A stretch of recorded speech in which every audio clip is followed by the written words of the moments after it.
across the UK, online and on DAB.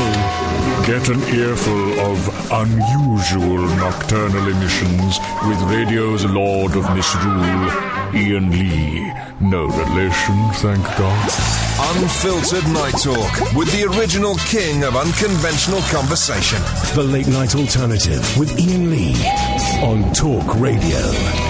1, 2, 1, 2.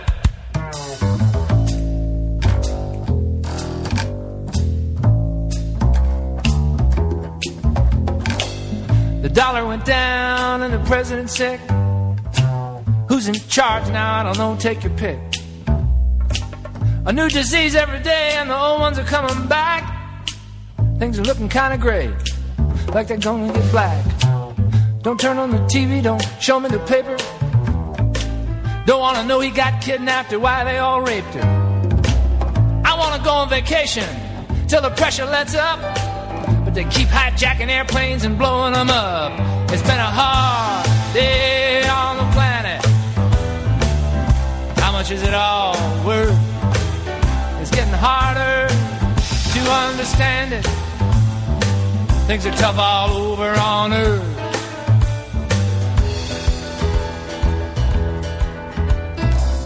It's hot in December, cold in July. When it rains, it pours out of a poisonous sky.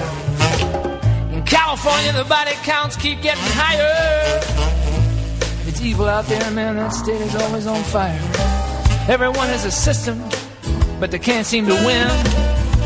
Even Bob Geldorf looks alarmingly thin. I got to get on that shuttle, get me out of this place. But there's gonna be warfare up there in outer space. It's been a hard day on the planet. How much is it all worth? It's getting harder to understand it. Things are tough all over on Earth.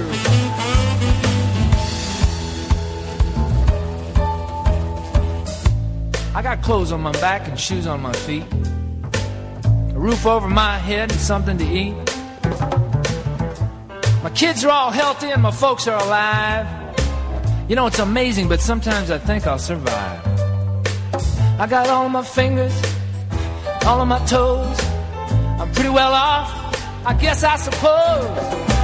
So how come I feel bad so much of the time?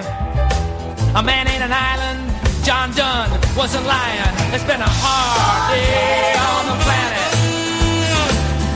How much is it all worth? It's getting harder to understand it. Things are tough all over on Earth. Hey!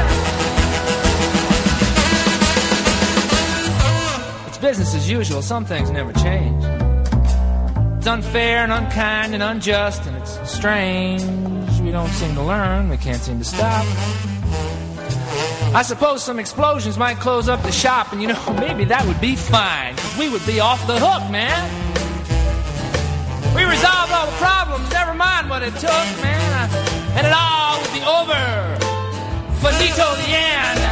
Until the survivors started up all over again. It'll be a hard day on the planet. How much is it all worth? It's getting harder to understand it. Things are tough all over on Earth. It's been a hard day on the planet. How much is it all worth? It's getting harder to understand it. Things are tough all over on Earth. Oh, it's been a hard day on the planet. You know how you get.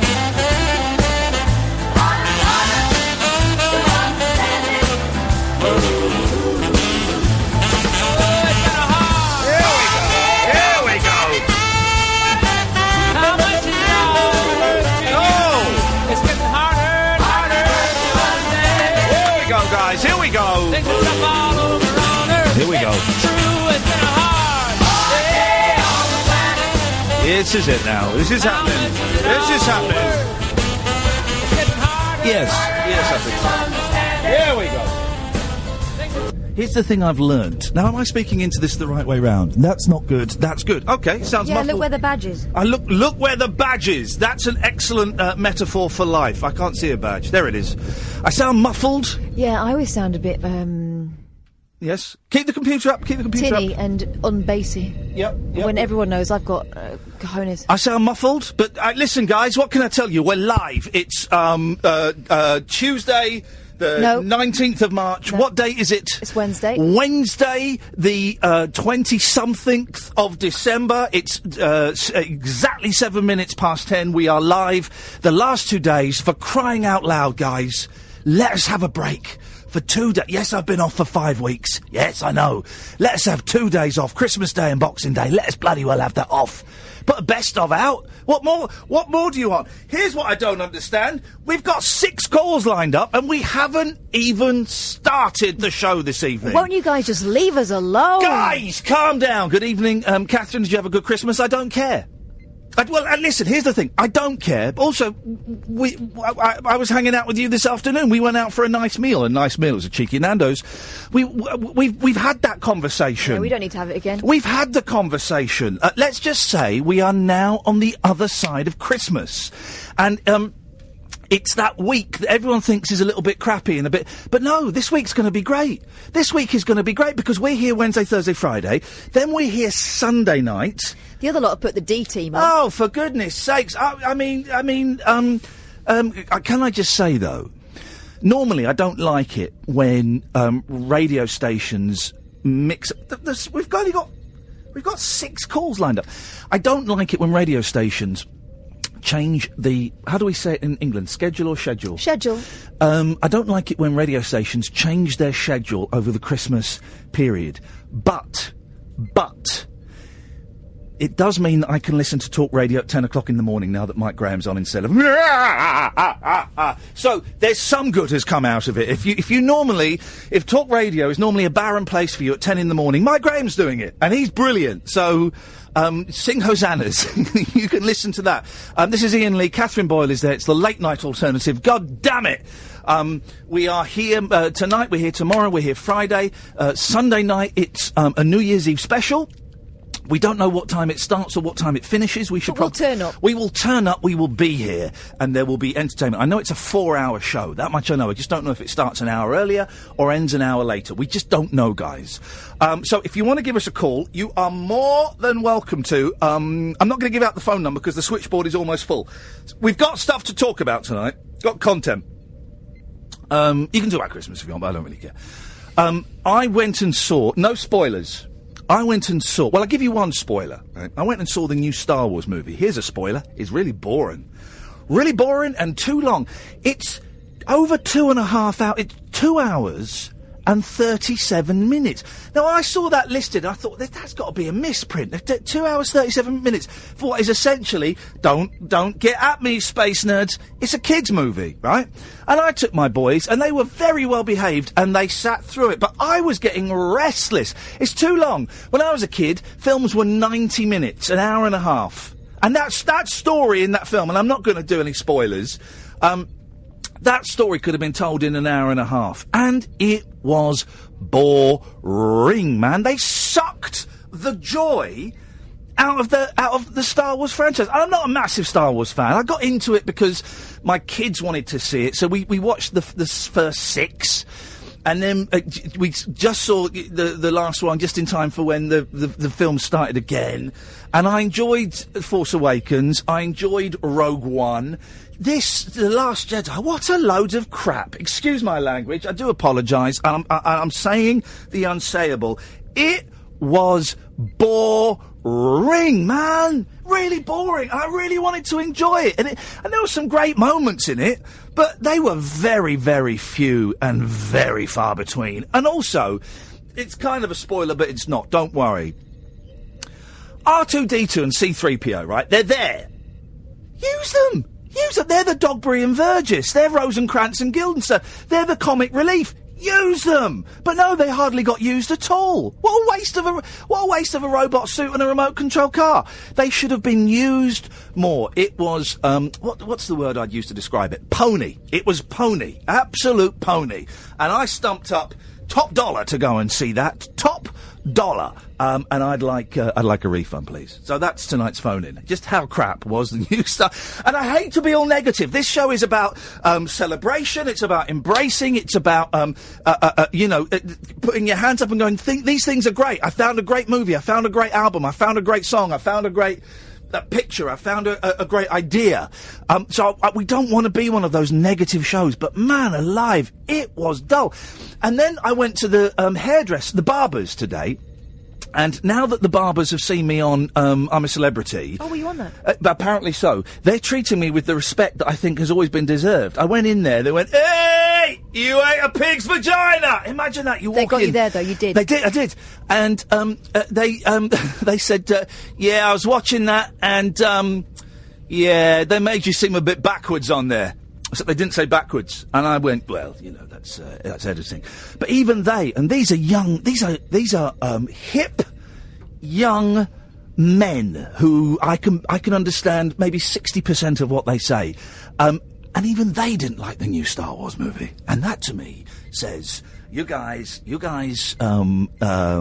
apparently you were telling me, Catherine, Luke Skywalker, Mark Hamill, the man himself who's replied to 2 of my tweets. The first reply was, "I'd love to do an interview with you. Get in touch with me at a later date." The second reply was, "Yeah, you'll have to speak to Disney about that interview." Even he is distancing himself from that movie. Yeah, Wowzers. he's saying that's not his Luke. Well, okay. Although we'll take the money for it. Yeah, okay, Hamill. Listen, dude, the thing I was... His Luke was a whiny little so-and-so. Here's the thing, Hamill. There's a reason that Harrison Ford went on to have a big movie career after the Star Wars movies and you didn't. I'm going to be honest, he's not the greatest actor, although he's brilliant in Brigsby Bear. Have you seen that? Oh, man, I watched that on a plane. That is a great movie. Here we go. We can celebrate. Brigsby Bear is a great movie and one that I would thoroughly recommend. So we can talk about Star Wars. No spoilers, guys. No spoilers. You can just check in and let us know that you are alive. We will be playing a round of Speak Out later on. Now, was it you that mentioned this last week? Someone mentioned this when we were talking about games. Was it you? Someone rang up and said that they quite fancied it, and I said it looked horrible. And having seen it close up, it really is horrible. It's the thing, and I'm going to apply... Can you describe what I'm doing here? Do you remember Saw, when he puts the thing inside her mouth and then threatens to split her head apart with it? It's that. It's that. Basically, you put a ice in your mouth... and you can't speak. It looks like you're about to have some sort of operation on your teeth. And I have to say things... Mouth stirrups. And you have to work out what I'm saying. Right. Now, sounds quite... You can understand this quite clearly. Yes. If I had to say, I really like big bottles of beer... Something about bottles of beer. I really like big bottles of beer. What?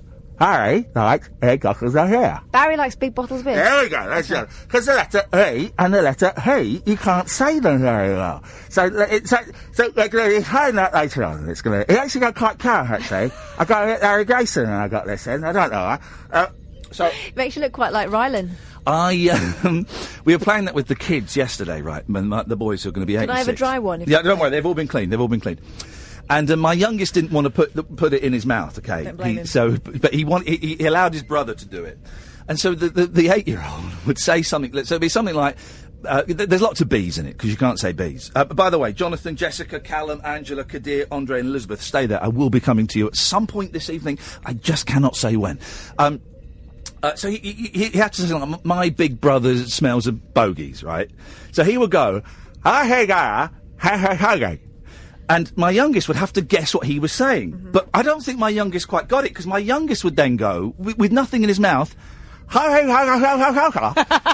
you go, no, you've got to try and work out the words and he would just repeat the sounds that he heard. I won't say it's a classic party game. I mean, I don't know if classic games necessarily involve spitting food and dribbling everywhere, but we had fun, and we're certainly going to have a go at it tonight, dear listener. 0344 499 1000. You can listen to us on DAB. You can listen to us online at talkradio.co.uk. You can, of course, download the app on your pocket telephone. It's a wonderful, wonderful thing. listening. We are live this evening. It's 16 minutes past 10. It's Wednesday, and this is not a best of, guys. If you want to be part of the show, come and suckle on my breast is where that's what I was thinking, and I thought, I can't say that. And I thought, no, you can say it. Say it. They'll be wishing it was a best of. Apparently last night it was Taste Like Food. Oh, classic. Absolute classic radio band. So let's see if we can get close to that. You can watch us as well on Periscope if you want to see if you want to see Catherine shoving something big in her mouth. That is not an innuendo. Well, it is an innuendo, but I didn't mean it as an innuendo. I meant she will be putting a stirrup in her mouth. Talking. You can watch us on periscope.tv/Iain Lee. This is the late night alternative with me, Iain Lee, her Catherine Boyle, only on Talk Radio. The radio show for people who know the best part of the day is the night. The late night alternative with Iain Lee On Talk Radio. We'll get you talking. 03444991000. Let's go into. No, sorry, that sounded really inappropriate. Let's go to Elizabeth. Sorry, I don't know what's. Don't know what's going on with me today. I know exactly what's going on, Elizabeth. Before this show, Catherine and I were watching a documentary about Alan Partridge. I've been watching that too. It was good, wasn't it? Oh, but it's made it go on funny. Really, really good. I'd forgotten how funny Partridge at his best is. And also, there's a whole series of Partridge I've not seen. That thing he did on Sky where he went round Britain. I've missed that. Oh, Mid-Morning Matters. No, there was another one after it. The Scissor Dial. The Scissor Dial. I've not seen that one. That's I me sorted. haven't even heard of that one, not until tonight. There you go, exactly. So that's me sorted tomorrow. I say that, I've got the kids tomorrow, but we're probably going to go to the pictures and watch either Jumanji or Fernando. But later on I should be watching some Partridge I've not seen. How are you, Elizabeth? Very well, sweetheart. How are you? Good, thank you. I'm one of those people that got through Christmas Day. You made it! For some people it's a joy, and for some people it's bloody hard work. It was the latter for you, was it, Elizabeth? It was. Today I spent it with my lovely sister, exchanging presents. Oh. And just having a wonderful day. Really, really nice day. I've just got to now get through New Year's Day, because New Year's Day, on a bit of a sad note, it's the 18th anniversary of my brother. Hey! I've got to get through that day. Hey! Well, you can get through that. We're on in the evening, and we're going to be doing a really stupid... We'll be doing the usual rubbish. There'll be nothing intellectual, none of this looking back over the year. We're just going to come in and mess around for 4 hours. So all you've got to do is get to either 9 or 10 o'clock. We don't know what time the show starts. We should really investigate that. If anyone listening knows, please give us a call, and do that. And New Year's is a weird one. I've never been a fan of New Year's. I've never got it. No, neither have I, not really. No, but well done for getting through Christmas. It's I had a strange one. And I got through it, and you got through it, and oh look, next week everything will be back to normal. I think Sarah Millican was like yourself, a bit of a hero too. Oh, she did. Sarah Millican, the comedian, does this brilliant thing which I didn't know about, but I saw it and I thought the hashtag join in on Twitter. Yeah, and I thought it's fantastic. Yeah, and it's for people who are feeling a bit lonely or a little bit left out or whatever. It really helped. Yeah, did you do it then? Did you chat to some people?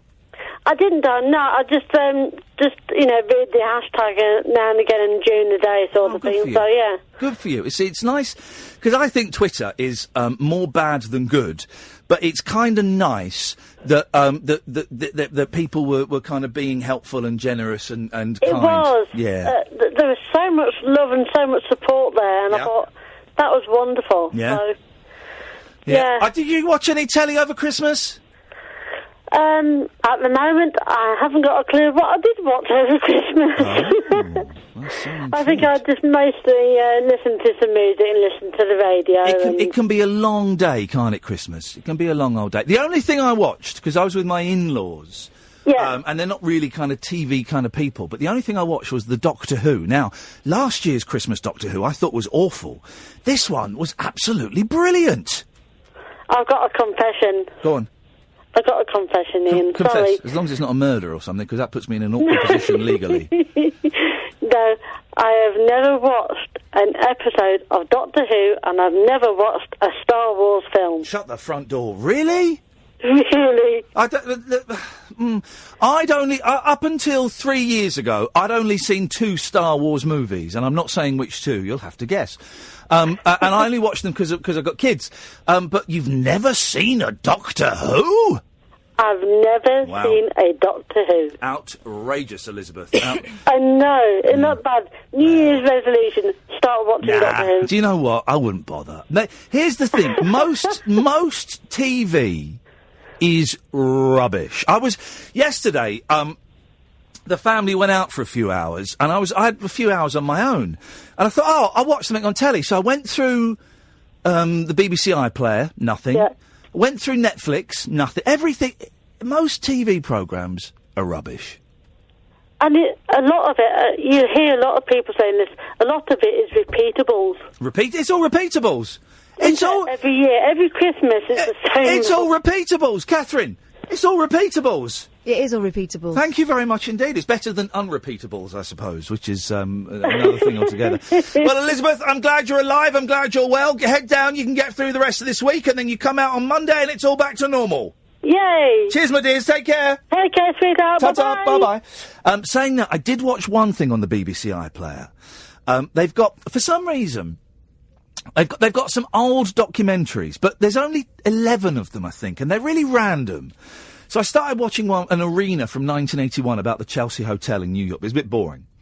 So the one I settled on was from 1970, and it was a look at the history of the Carry On films. And I think they said by 1917 there'd been 19 Carry On films. And it was filmed on the set of Carry On Up the Jungle? I think it was Carry On Up the Jungle or Carry On Up the Khyber. I think it's Up the Jungle. I'm not sure. But it's one where Terry Scott is Tarzan and Frankie Howard is in it, right?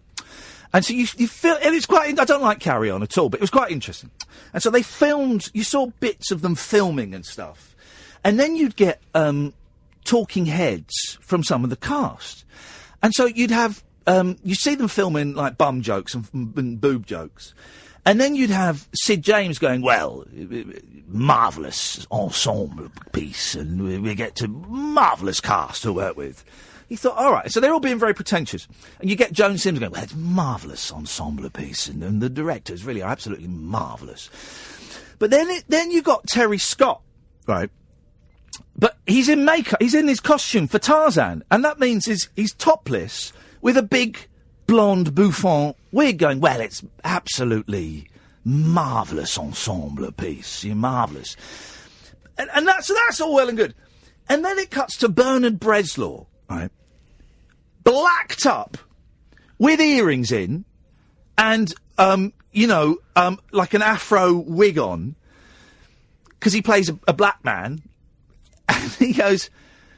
Well, absolutely marvellous ensemble piece. These Carry-On films really do marvellous rapport between the crew and the cast and the director. It's the weirdest... If anyone's seen that documentary, it's the weirdest thing. But there was something in it that made me think, what is that? Bernard Bresslaw, apropos nothing, it cuts to him, blacked up, hiding behind an aspidistra. And he pushes the aspidistra branches out of the way and he says... Very interesting. Now, it dawned on me, I've said that sometimes when I've got nothing better to say and someone's showing me something, very interesting. And my dad used to say it, and I don't know where it comes from. You've heard it, haven't you, Kath? I think I have, but again, it's just something grown-ups used So to I'm say. trying to work out where it comes from. Now, this was in 1970, so it's got to be... it's got to be a film from the 60s or the 50s. Now, my first thought is it's an Eastern European accent. It's like a Frankenstein movie or a Dracula movie or something like that. Maybe it's something like that. And then we were talking about it over at Cheeky Nando's, and we thought, well, maybe it's a Charlie Chan. Could be a Charlie Chan where you get a Western bloke doing the eyes and doing the very interesting. But then that's a slightly different. That's a Chinesey accent, and he's not saying it in a Chinesey accent. So if anyone knows where that is from, do let us know, because no words. What we need, and I've never would have thought I would hear myself say this, is Philippine South Norwood. Oh, God. I tell you who'll know. Angela will know, won't you, Angela? Yeah, good evening. Hi, guys. Hi, guys. Angela's burst in like it's a fun party and she's wearing a rah-rah skirt. Yeah, the magician say it. Paul. Sorry? Paul the magician. Paul the magician? Magic Paul. You know, what? Yeah. Oh? He used to say, very interesting. Magic Mike? Yeah. He's a stripper? No, not him. The one that just died not long. Paul Daniels wasn't a stripper? Yeah, Paul Daniels. He said very interesting. Well, I read an interview with Debbie McGee. I didn't read the interview. I read the headlines. And she says that when they first got married, they didn't leave the house for 18 months. And I thought, well, they were shagging. That's why they didn't leave. That's they before Waitrose delivered. Yep, exactly. But Paul Daniels... You'll like this. Not a lot. Paul Daniels didn't invent... Very interesting. But it shows how far it had seeped into the culture that he had done that. Can you get the phones, please? Yeah. Yes, so it seeped into the culture. Yes, it has, because I've heard it somewhere before myself.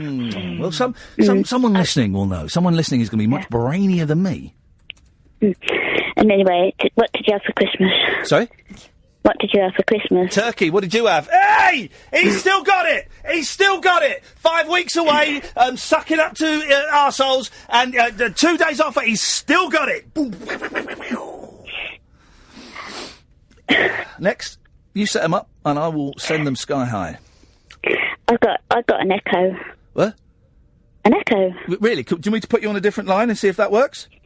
No, an echo as in, as if you talk to Alexa. I know, mate. I was doing another piece. Bang, bang, bang, bang, bang, bang, bang. Oh, she switched herself on. How do I activate the echo? Is it Alexa? Can you hear it? Is Echo Alexa? Yeah. Okay, we're gonna bugger up everyone's homes now. You ready? And then link your account and complete setup. Alexa, shut up! She's just gone off. Yeah, of course she has. Alexa, tell us a joke. I haven't downloaded it all yet. Oh, for crying out loud. But she can, I've got all of American news on it, and BBC and your news, and I've got all of Elvis Presley and all my favourite songs and all that. Oh. It took a while. It's what? It took a while. Yeah, well, I've got my Elvis Presley songs and they're on CD. Yeah, I know. Here we go. Everyone be quiet. Alexa, what time is the Queen's speech on? I don't think she can hear you from there. No, I was talking to... You put me on loudspeaker. Let me pleasure her. Oh, God. Hang on a minute. Here we go. I'm going to pleasure Alexa. Don't forget. Hang on. Okay. Can you hear me? Yes, can Alexa hear me? Yes, I can hear you. Did you? Alexa, can you hear me? Right. Yes, I can hear you. Alexa, tell me a joke. Waiter, this food's not fit for a pig. Terribly sorry. I'll fetch you some scraps and peelings. Alexa, can you sing me a song? It takes a while. She's booting it up. Got to boot it up. You might have to say something. No, I know what I'm doing here. Go on. But just shut up. You've ruined it now because you said something afterwards. Right. Alexa, sing me a song, please. Anna's. Don't say Here's a station you might like. Classical Christmas. From Amazon Music. Alexa, shut up.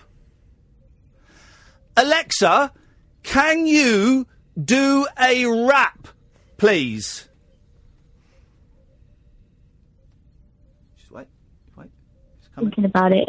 Shut up. You've ruined. You spoke. You ruined it. Can't speak. Okay. Alexa, why are you so rubbish? Have you got me on speakerphone? Yeah. Flippin' heck. Hang on. Now try. Okay. By the way, this is like everyone's Christmas and Boxing Day in their house. Alexa, can you sing me a song?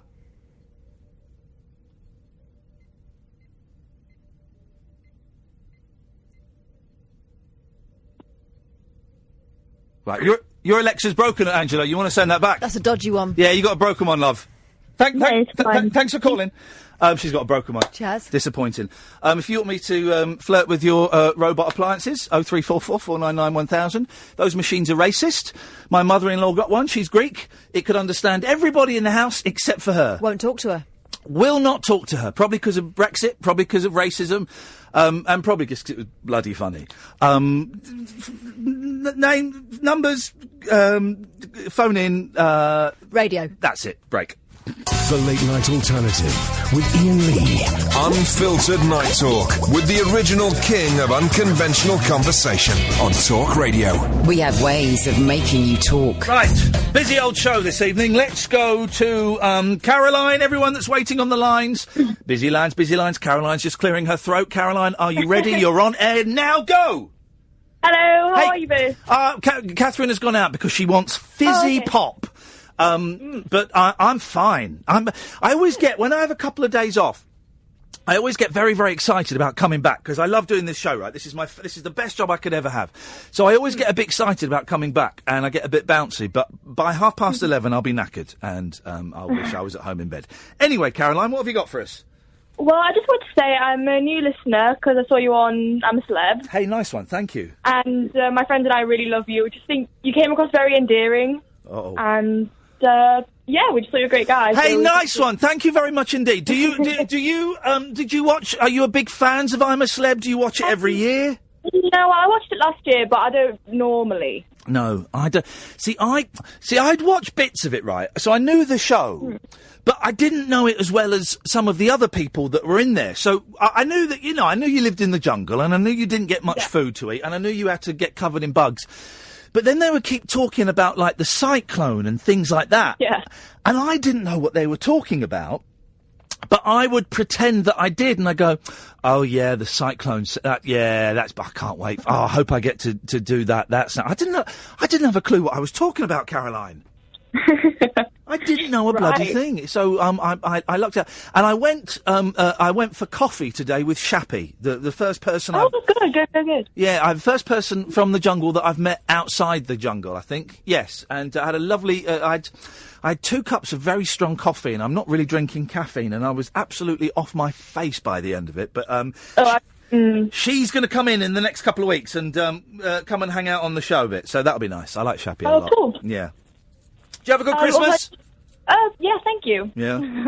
Yeah. It's Christmas is Christmas, isn't it? It's all right.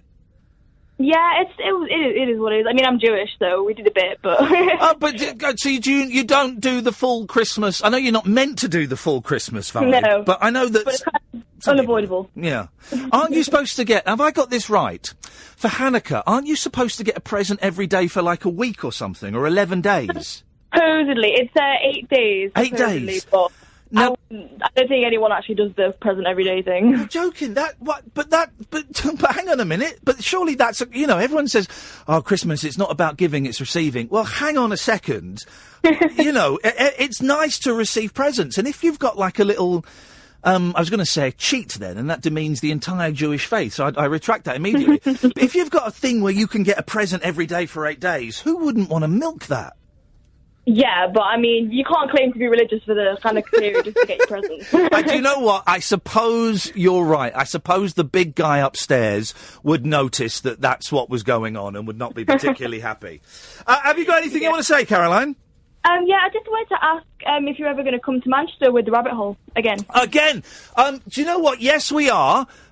Probably in we've got shows all up until April next year, and then I would imagine at some point in the summer of next year, because we love Manchester. We've been there, I think 2, maybe 3 times, to do shows, and we love it, and yes, we will at some point.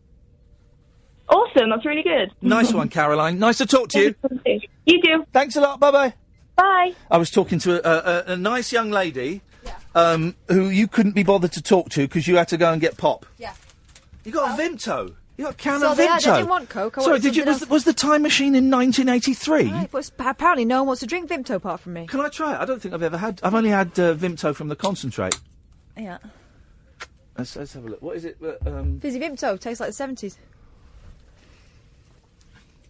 Oh, that's all right. I wouldn't mind a bottle of Tizer actually.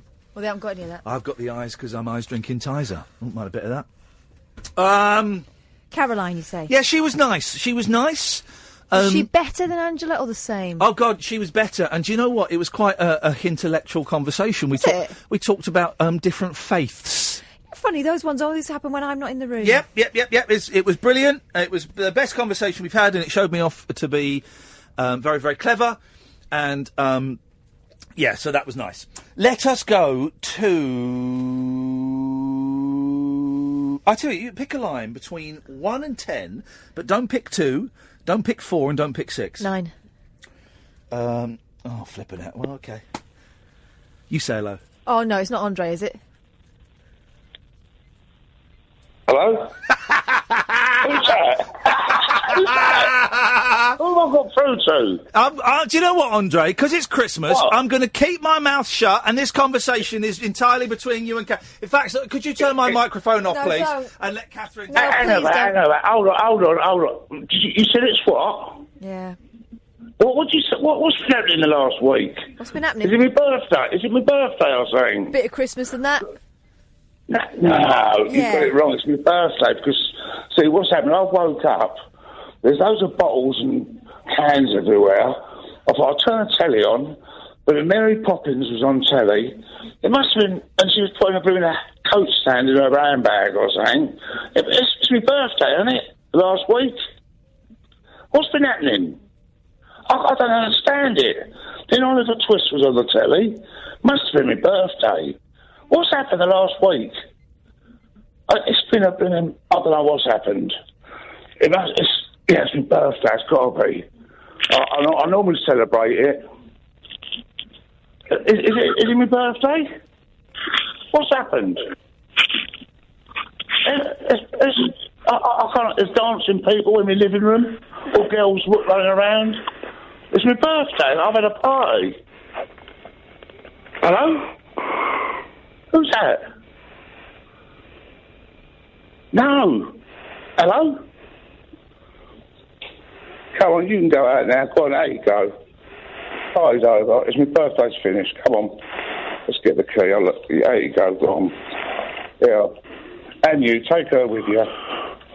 That's it, go on. Yeah, cheers. Happy birthday. Bye. All right. Good night.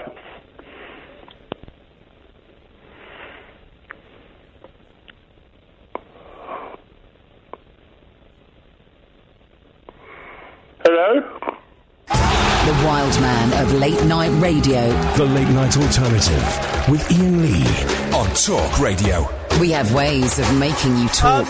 You can listen on DAB. You can download the Talk Radio app on your phones. That's how I tend to listen more often than not. You can also go to talkradio.co.uk. This is a live show. It's 11:15. It's Wednesday evening. It's best of the last couple of nights, but I felt after having 5 weeks off, I want to get straight back into it. So we're here all this week, and also Catherine and I will be here on Sunday evening. We believe, someone has told me on Twitter that the show starts at 10 o'clock, and so I'm going to take that as gospel. Yeah, and then it says there's the best of us at 1, so it's us followed by us. That to me is dream scheduling. That is genius scheduling. But also, we might stay over a little bit late. We might have a little cheeky lock-in on New Year's. Cheeky lock-in on New Year's. Well, last year we couldn't get out the street, could we? No, we couldn't, could we? Cheeky lock-in on New Year's. That's what we'll have. Maybe have a cheeky lock-in on New Year's. So we're just here chewing the fat. We've dissed the new Star Wars movie. Very poor. My project of 2018, I've decided is I'm going to, by hook or by crook, I'll be last in this book. No, by hook or by crook, I'm going to get into Bob Dylan. I am going to enter Bob Dylan, whether he likes it or not. I have tried Bob Dylan in the past, but I'm going to try harder, sir. I promise, sir. I want to get into Bob Dylan, because I find him fascinating. I'm fascinated by Bob Dylan, but I don't like Bob Dylan. Well, I want to like Bob Dylan. No, he sounds like the sort of character we should like. Yeah. But, I've got to say, I think he's an awful singer. Yep. But that's not the thing with him, is it? I started watching. I saw it years and years ago, and I bought it again. The Martin Scorsese documentary, No Direction Home. And I started watching it this morning at 6 o'clock in the morning because I couldn't sleep. I just got up early, guys. I don't, you know. And there's some footage of him from '66, I think, when he went electric in Newcastle. And he's obviously off his nut on speed, but it was exciting. And there's all these people being interviewed as they're coming out in Newcastle. Well, yeah, it's a Geordie accent, like. So what did you think of Bob Dylan's concert? Well, yeah, you thought he was bloody awful. There's one bloke, he goes, he played like a bloody bastard. Whoa. Whoa. He did. That's a category C. That is a sword. That just means a sword. That just means a sword. That's like King Henry VIII had one of those swords. That's just a sword name. I don't know what you're... I was recoiling about the accent. Whoa! Accidentally, you stumbled into territory there that's a little bit... Whoa! Yeah. But then there's someone going, no, he wasn't. He was bloody good, like. He was bloody good. Where was he from? And then someone else, then the same bloke goes, the bloke who's used the B-bomb goes, well, hey, but he's playing with the bloody pop band. I don't want to be here. And the other bloke goes, you don't hear many pop bands like that, like. Wow. It's like I'm there. Yep. So I really want to get into Bob Dylan. I really want to get into Bob Dylan. Really want to get into Bob Dylan. I like some of his songs. I like Hurricane. How's that go? Hurricane's great. I'd play it, but it's 11 minutes. Here comes the story of the hurricane. It's a factually inaccurate account of a man who was wrongly imprisoned for a murder he didn't commit, but the song is factually all over the place. But he's an artist. You know, this show is factually all over the place, but I'm an artist. Slipshod. I'm not wired on speed like Mr. Dylan perhaps was at various points. But your diction's just as ropey as his. I beg your pardon. So I'm going to get into Bob Dylan. So if anyone's got any backdoors? No. Entry tips? So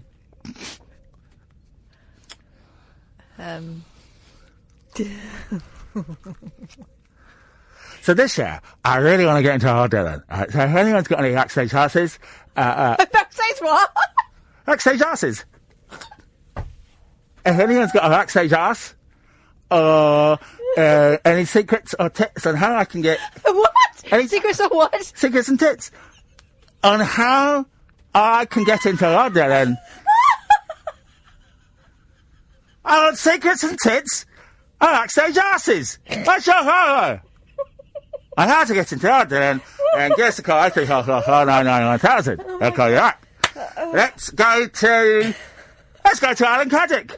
Evening, Kath. Good evening, Alan. How are you doing this evening? Alan, but how was your Christmas? It was alright, isn't it? Really. It's all for the kids. It's for the kids, really. So it's alright. Don't look at me when you're doing that. Alright. Well, we had Robert come down. Robert came down. I came down from Blackpool. Yeah, he came down from Blackpool. That's what I said. He came down from Blackpool. Yeah, and he came back. Then he went home today. Oh, okay.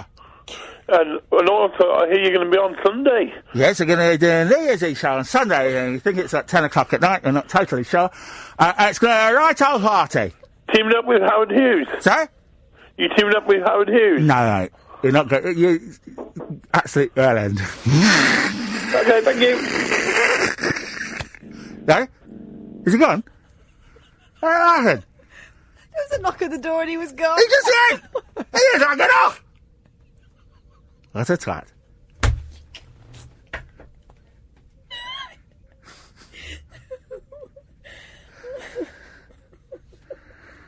Let's go to Kadir. Good evening, Kadir. How are you doing? Kadir, how are you this evening? Oh, I'm wonderful. So, if you like her, I like two songs of Bob Dylan's, only two. Go on. One of them, Hurricane, of course. Hurricane's a great song. Actually, it's all over the shop, isn't it? Yeah. Well, here comes the story of the hurricane. That many are already pain to pay. Who's the Danny never done? Don't do the whole thing. It's a long it's long. I really haven't got the time. It's all right, but the other one you'll like. Yeah. Things Have Changed. He did it for a film. Oh. I think I really like that song and Hurricane. I think you'll like. Things Have Changed by Bob Dylan. Absolutely. Have you ever had a backstage ass? What was that? Have you ever had a backstage ass with Bob Dylan? No, I haven't, mate. Okay. Just. But I'll tell you what. Yes. You will love this sort of worried man with a worried mind. Yeah. No one in front of me and nothing behind. But there's a woman on my lap and she's drinking champagne. Wow. It's a rat song, is it? Yeah. Oh, wonderful. I love it. Okay. So, Is rapping in it? What was that? Is he rapping in it? Because you made it sound like it was a rat song. It's not a rap, mate. No? I can't do it, but he's in his own world. So. Dylan, and I play the harmonica, and I play the guitar, I can get you high backstage access to that concert. Yeah, absolutely. So what Yes. I've called in for... Yep, remember that one's Ian. mine, so you don't put that in your mouth, Catherine. I don't want you to catch... Yeah, don't share the germs. mouth aids or something. I don't want you to catch that. Streptococcal laryngitis going round. Yeah. How's yours? I've cleared up a bit. I've still got a cough. Have you? We've muted you on Twitter.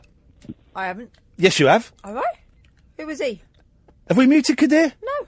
Oh. I like him. Oh, no, I've not muted... We've not muted you. I'm sorry, but I haven't tweeted you once. Well, I've not muted you then. We didn't need to. Cheers. He's muted himself! He's muted himself! Who have we muted then? No, I've muted you, Catherine. That's it. That's it. I knew there was someone I'd muted, Kadir. I knew it was someone involved in this conversation. It certainly wasn't me. I thought it was you, but no, it was my colleague and one of my best friends. I've muted her. I'm just a silent follower. I stand back and He's watch. just a poor boy, though his story's seldom told. That's Paul Simon. Absolutely. That's Paul Simon.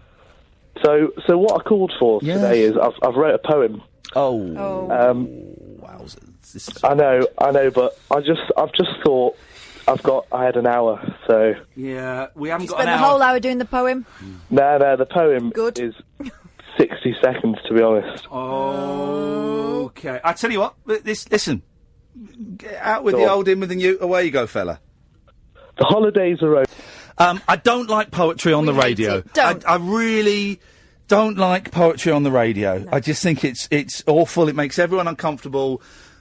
So let's not even... We haven't got the time for your talking in rhyme. No! Oh, no, Titty, you're not. I'm doing all the impressions tonight. Good evening, Malcolm. Good evening, Ian. Good evening, Catherine. Hello, Malcolm. Hello, Mal. At last, a sensible voice. It's taken 54 minutes, but we've got there. Someone who's got some sense and, indeed, some sensibility. And maybe some sensimelia as well. We just don't know. We just don't know. Got any sensimelia, Malcolm? You're asking about the expression very interesting. Very interesting. I remember an American television programme called Rowan and Martin's Laughing. Yes, sir! And each week there was a running gag. Yes, there was. Where a guy would put his head around an aspidistra and he was wearing a German helmet and he would go very interesting but stupid. That's all it was, but it was a gag that was in every show. Mate, you're absolutely right. Hang on a minute. Here we go. Very interesting. There we go. You see, you're right. It was a tiny little fella dressed up as a Nazi. Going, very interesting. Isn't that funny how that seeped into the society's consciousness? And he's doing it behind an aspidistra, and that's why Bernard Bresslaw was doing it behind an aspidistra. I met Bernard Bresslaw once. He was in I think he was in Me and My Girl, which we went to on a school trip. And me and my mate Malcolm, me and my girl, he was a man, we waited backstage for Bernard Bresslaw, and he came out, and I asked him to sign. I didn't have anything to sign, so I've got him to sign a Frank Sidebottom record, right? So I've got a Frank Sidebottom record signed by Bernard Bresslaw, and as he walked down the street, me and my mate Malcolm, without any hint of irony, both just went... And we started applauding him. And as he walked down, people looked at us to see what we were doing. Why are the people applauding? And they saw Bernard Bresslaw. We started a spontaneous round of applause on a street in London, and people just applauding him as he walked down the street. And he turned round and waved. And I thought, that was lovely. Dead now. Yeah. Lovely spont. Yeah, it was a lovely spont in the middle of a street, and people looking at us, and they went, flipping it, Bernard Bresslaw, yes, sir. Applauded him. Wonderful moment, Malcolm. Bless. Anything else, Al? I'd just like to say thank you both for the entertainment that you provided over the last year. Okay, well, hang on a minute. What, are we getting the sack? What does he know that we don't know? Malcolm? Malcolm? No, I am being sincere. I'm saying thank you for your shows every night. You're not dying tonight. No one's dying in this equation, are they? No. Okay. No, I'm just. Well, you can make cheques payable to Mr. Ian Lee. Just trying to do some feelings, Ian. Well, why'd you have to ruin it? Well, listen, if his feelings are that strong, he can send us a £5. £5's not a lot to ask, is it? If all our listeners sent us a £5, we'd have £25. Hey, Malcolm, you're very kind, mate. Listen, keep listening and have a wonderful New Year. Maybe we'll speak to you next week, or maybe we'll speak to you this week. I don't know. Yeah. Okay, thanks again. Take care, fella. Thanks very much. Bye-bye. He's never called in again. No, what a nice guy. Tom, Callum, Jonathan, stay there. Nicole dropped off. Maybe we spoke to Nicole. I don't really remember. We didn't? Fine, no. Beautiful. We've got some lines free for the first time in an hour. 0344 499 1000 is the telephone number. You will be called back by our wonderful team that's out there waiting, champing at the bit for your calls. I'm Ian Lee, she's Catherine Boyle. This is Talk Radio. Across the UK, online and on DAB. The wild man of late night radio, Ian Lee. Differently interesting nocturnal emissions from a legend of late night radio. On air and off the leash. The Late Night Alternative with Ian Lee. On Talk Radio. We'll get you talking. I didn't know you could hear that. I had my headphones on. Well, you couldn't hear it, but I could hear it really loudly. And you said, is that your stomach? And I said, no, I was farting. Terrible wind. Really long, creaky one. But I thought you had your... That's embarrassing. I'm not embarrassed. It's a human body. If I smell it, you're dead. Looks like it's going to be a short show from me then, guys, because honestly, it's like I've eaten a poo sandwich or something. Honestly, this is coming out. But you weren't supposed to hear that, because I had my headphones on, so I couldn't hear it, but I thought it was silent. We've won an award. This show's won an award. Not for that. Not for that, guys. Not for that. Can I play... I'm not embarrassed. I'm not embarrassed, guys. I'm not embarrassed. The Queen does it. The Queen, if... Just put her headphones on and think, well, one can't hear it, so no one else can. The Queen has blown off more times than I've had hot Any dinners. of us. She's 95 years old. Of course she's blown off. She's probably blowing off now. Old people do. When I was in the jungle, Stanley Johnson, he just had to move and it would just come out. Honestly, you didn't want to walk behind him, and he didn't know anything about it. It didn't mean anything to him. Did he have his headphones on? So I'm going to play you a brilliant pop song. Please. Like just some bubblegum pop, like a pop song that you will never have heard before. You'll go, oh, I've heard it, but I bet you haven't heard it. Even though you'll go, yeah, no, I've heard that before actually. And I go, what's that voice? That's your voice. And I'll go, where have you heard it? You go, oh, loads of times. I say, right, who is it? And you say, oh, I know who it is. And I'll say who it is, and you'll go, yeah, it's them. And I go, right, but you've not heard it. And you go, yeah, Listen, no, I know it. Instead of telling me what I'm going to say, yeah, play it, and I'll tell you what I'm going to say. Okay, right. And I'll also open a window. Okay.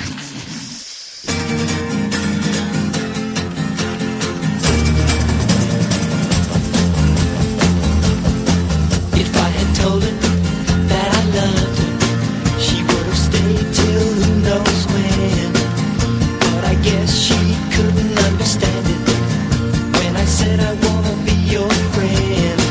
Because a friend would never doubt you or ever put you uptight. And now I wonder what she's doing tonight.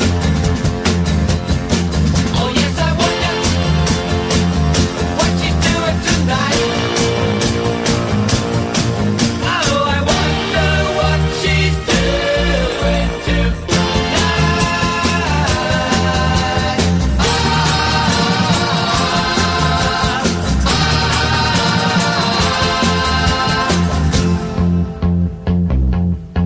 We were so close, but we should have been closer. And it's making me feel so sad. But I tell myself I didn't lose her. 'Cause you can't lose a friend you never had. Come on now. Because a friend won't say it's over and go out just for a spite. And now I wonder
spell my name, please? Whoa! Whoa! Hang on a second. That was it cross-faded, so you didn't get the ending. But can I play you something? Right, my children, right? My children. So you didn't get the ending, but you went into this, which is handy because I'd forgotten about it. Amanda, Ray, Callum, Jonathan, Tom, and Nicole will come to you in a minute, I promise. So my kids are going to be 8 and 6. One will be 8 in 2 weeks, and one will be 6 in 3 weeks. And we were playing a game, probably playing silly buggers, with the mouth thing, and they were going to write my name down to do the scoring. And it turns out they can't spell my name. They cannot. So what you've got here, this is the tail end. Hang on a minute, let me just. Because I don't want it to cross-fade into it. How do I stop it cross-fading into it, Catherine? I don't know. Playback, crossfade. There we go. Got rid of it. Right. So, hello? Yeah. So, this is the tail end of a 5-minute conversation with my kids, right? Who haven't got a flipping clue how to spell my name. Will you try and spell my name for me, please? I-A-I. Right, so they're doing the phonetics, right? So, it is I. So that's how they learn to spell these days. That's my youngest, right? Yeah. Yeah. You try and spell my name for me, please. Sorry? Right, and how are you spelling it, first of all? First I spelled it like Right, can someone spell my name properly, please? E-A-N.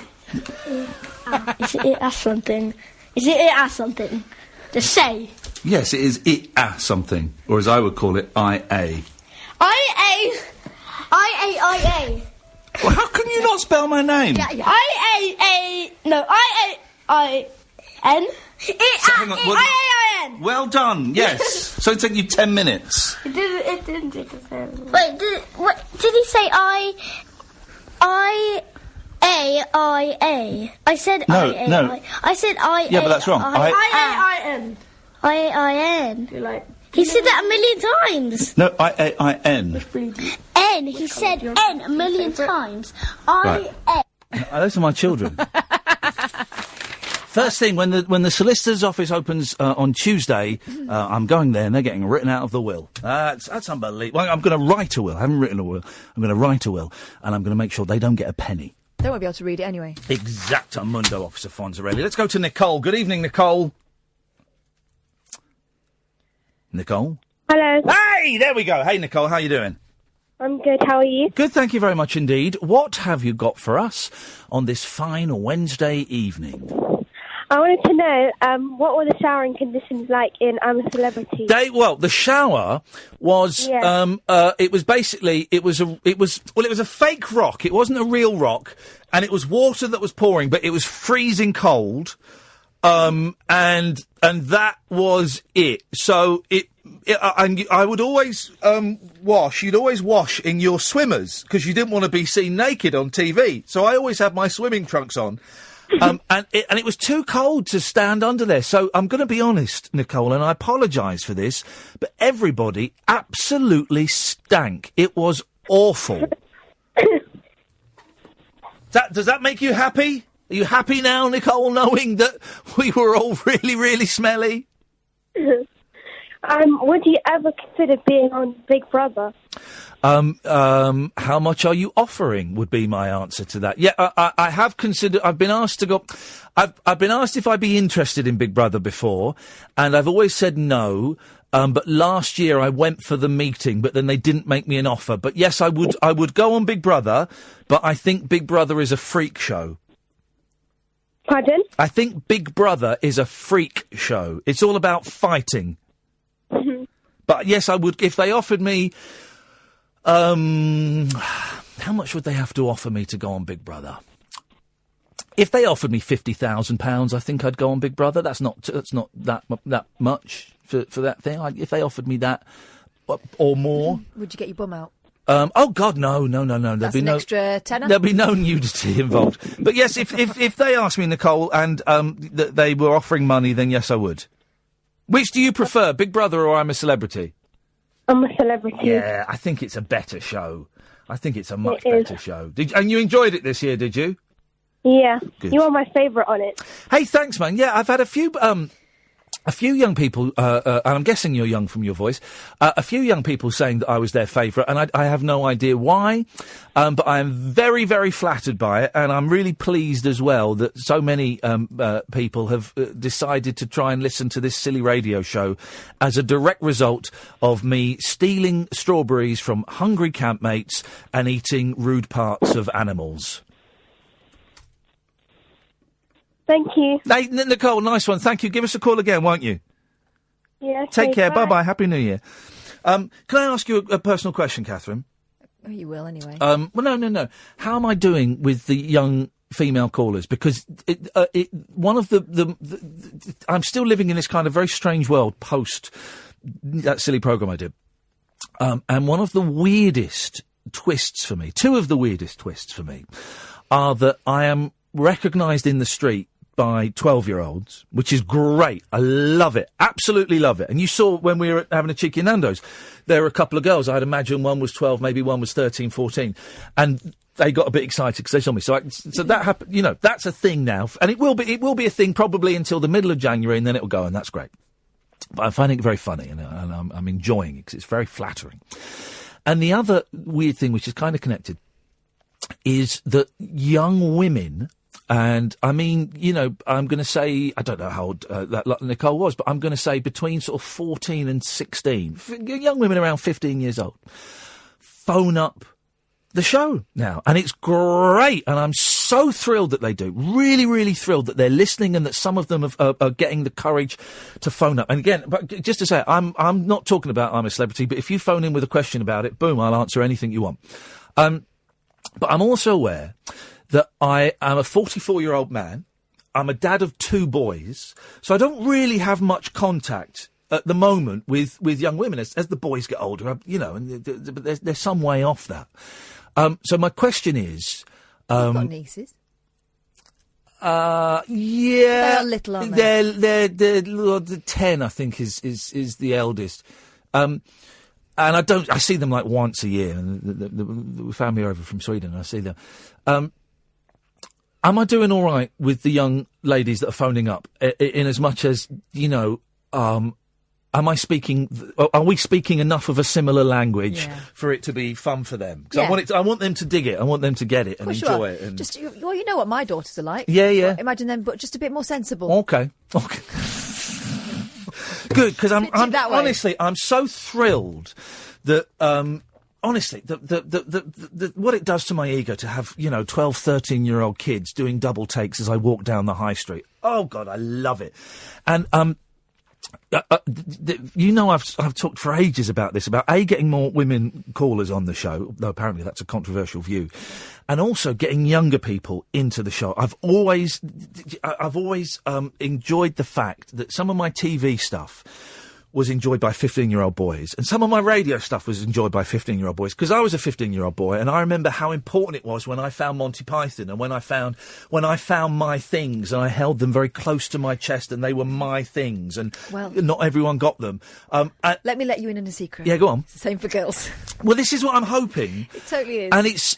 And it's such a thrill that we're getting 14, 15, 16-year-old girls phoning in, and I want them to have fun, is what I'm trying to say. I think they will. This is a fun show. And I think we've discussed this a few times. Yes. That talk radio, and I'm talking about as a concept, a kind of radio rather than the radio station properly.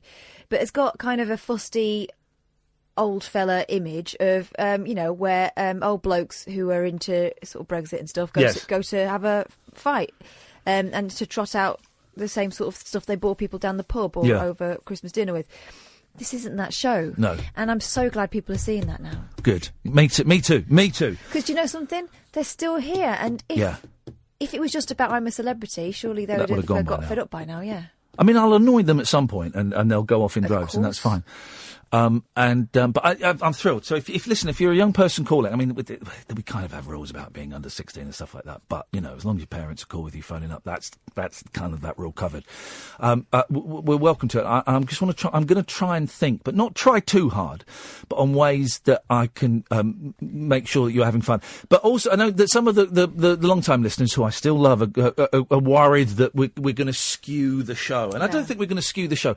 I think the phrase I use with you, Kath, off air there is, I'm just going to smooth down some of the edges a little bit and be But all... the show has been changing every 3 months or so anyway, so regardless of whether you think that, you've been listening for years, you've not been listening to the same show for years, and you wouldn't want it that way. So I'm going to be aware that we've got young ears listening, and I'm trying to curtail some of the sexual slang, although, again, at 15, I remember finding that stuff kind of fun, but I'm going to try and rein it a bit. They're watching Big Brother and I'm a Celebrity. Well, exactly, and Love Island and stuff like that, and I'm just going to smooth the edges down a bit, but I just think it'll be for the benefit of all of us. I've been thinking a lot about this whole thing of, some people found it controversial that we were actively interested in having more of a balance between the genders, right? And it's not, I don't think it is that necessarily that men and women think differently. I think that it's our life experiences are different. Yes, which causes us to think differently. No. I think men and women do think differently. Maybe. I think they do. But I do think that our experience of, I think our experiences are different. Which means you think differently. You think differently. Well, you know that's not necessarily true. If you have different life differences, different life experiences. Hang on a minute. Let me. I'm not making much. Write it sense. down. Put your thing in. Oh, right. Is that how it's supposed to go? Like a door knocker? Yeah. If you have different life experiences, then you're going to think differently. It's obvious. It's obvious. Right. Don't mansplain to me with that in your mouth. At that end. I don't like this. Who's no, that's a classic. They're all disinfected. The hood goes at the hat. This is going to fit. Turn it round. That's it. And it doesn't go in the teeth, it just goes in the cheek. This is going to rip my face apart. I've got a tiny... you've got a massive gob. Mine's she's tiny. Just putting a toy in her mouth. That's all she's... She's just putting a toy in her mouth. This isn't going to fit. Yes, it will. This fit your boys. No, there's children's ones. Give me a child's one. No, you got a massive gob. I just had a quick like. It won't fit. The Late Night Alternative with Iain Lee. On air and off the leash. On Talk Radio. Right. So what you do... Oh, mine's filthy. Look. This one is absolutely filthy. Right. So you squeeze it. So we've got this speak out game, right? So right, does the fat bit go at the front? The fat bit goes at the back, and it just goes in between, doesn't go behind your teeth, just goes in... Yeah. No, I can't do that. If you can. Come on, you gotta get stuff in that, yeah? There you go. That's it. That hurts. Oh, shut up. Oh, shut up.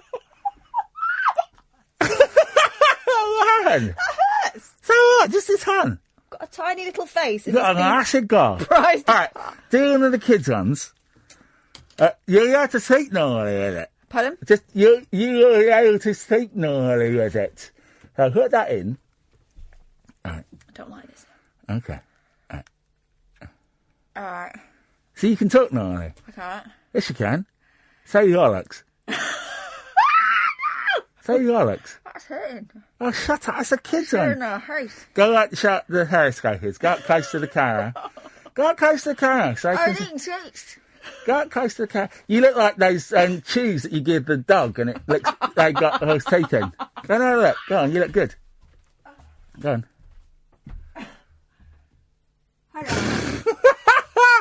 You silly, yeah? You can take... Now put a rig on in. Now you loosened it up. Now you loosened it up. You can get a wriggle on in there.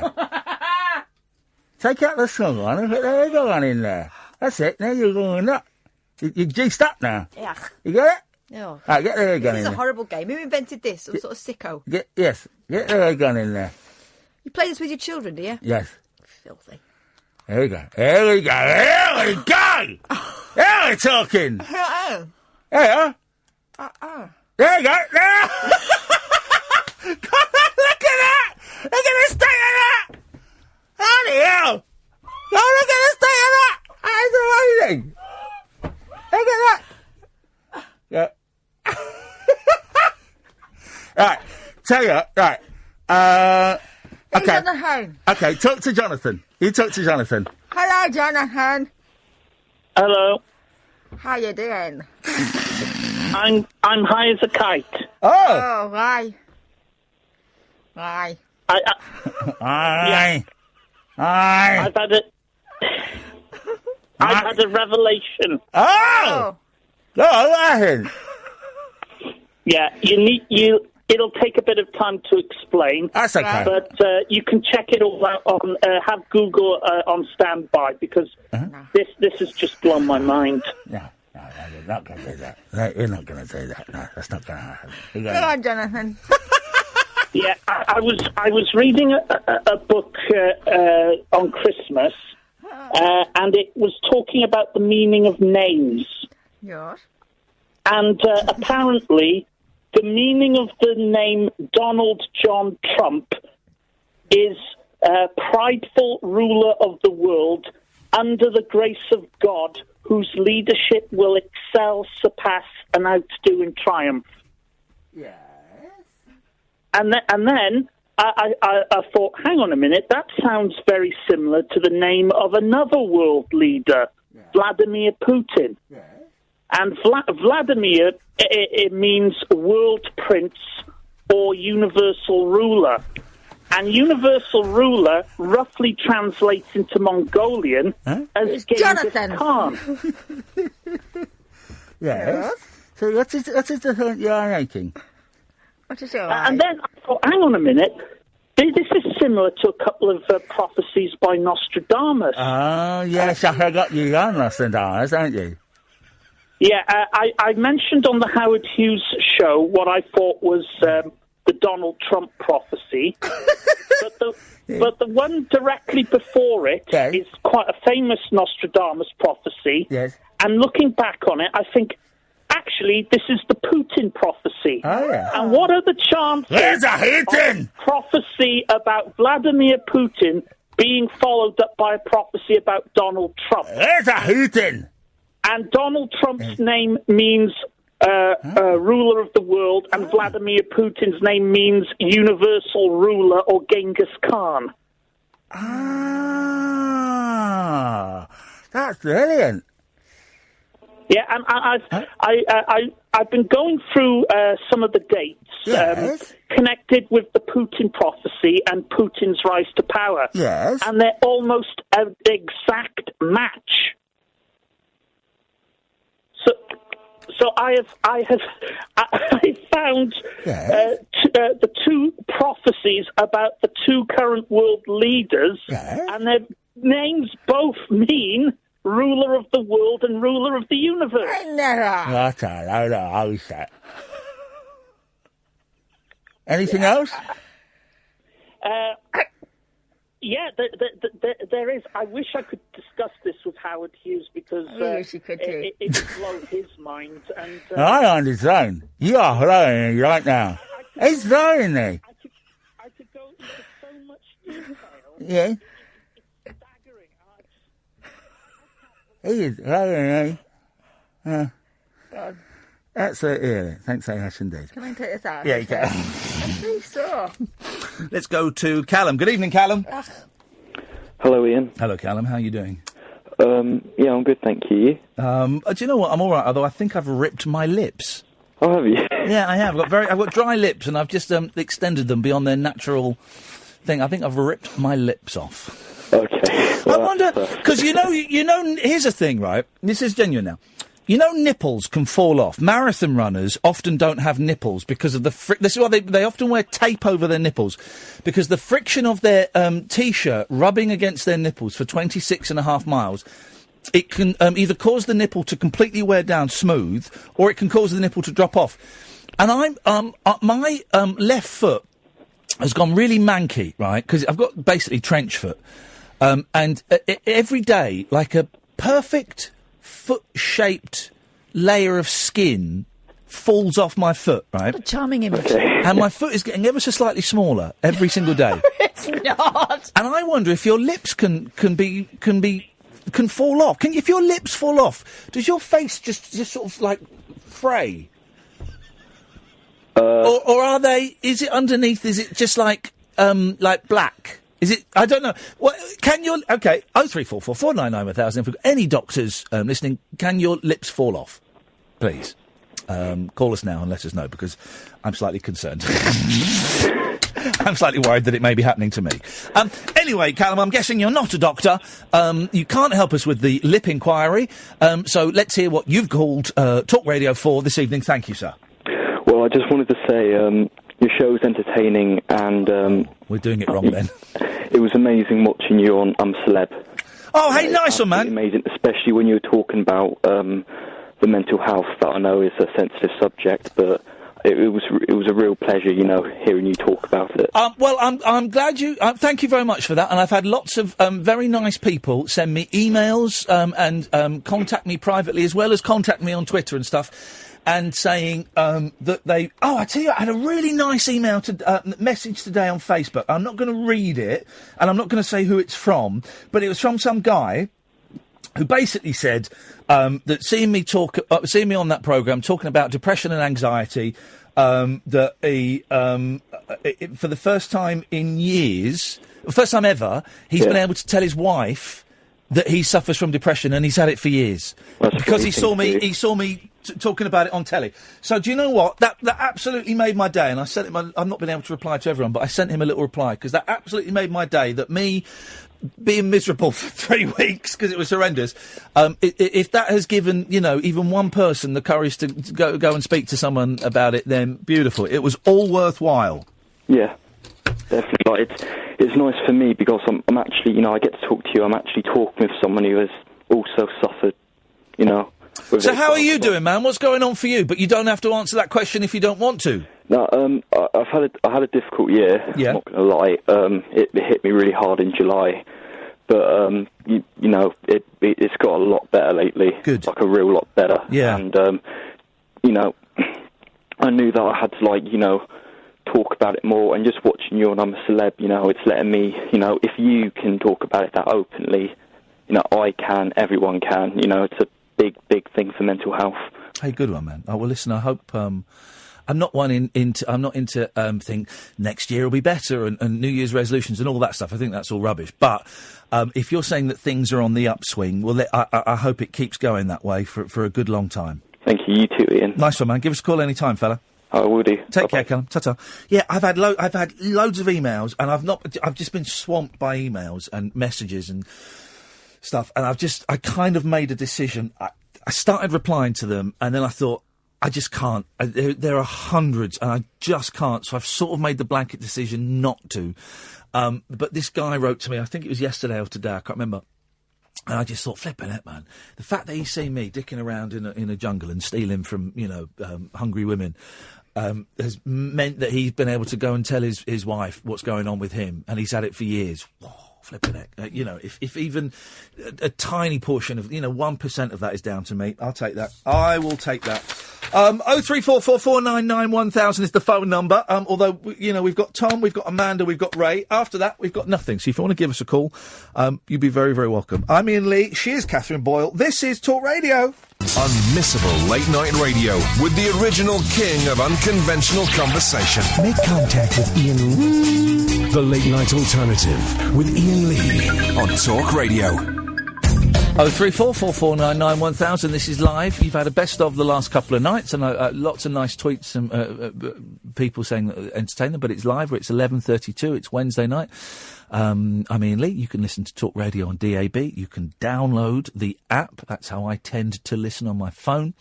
Partly because my car radio's playing up as well at the moment. It doesn't always activate. And you can listen online at talkradio.co.uk. And if you want, there are about 100 and nearly 200 people who are watching this nonsense on Periscope as well. Periscope.tv/Iain Lee. Let's go to Amanda. Let's take these calls and then we'll chat some more. Hello, Amanda. Hello, good evening. Hello, Amanda. Good evening. Welcome. Hello.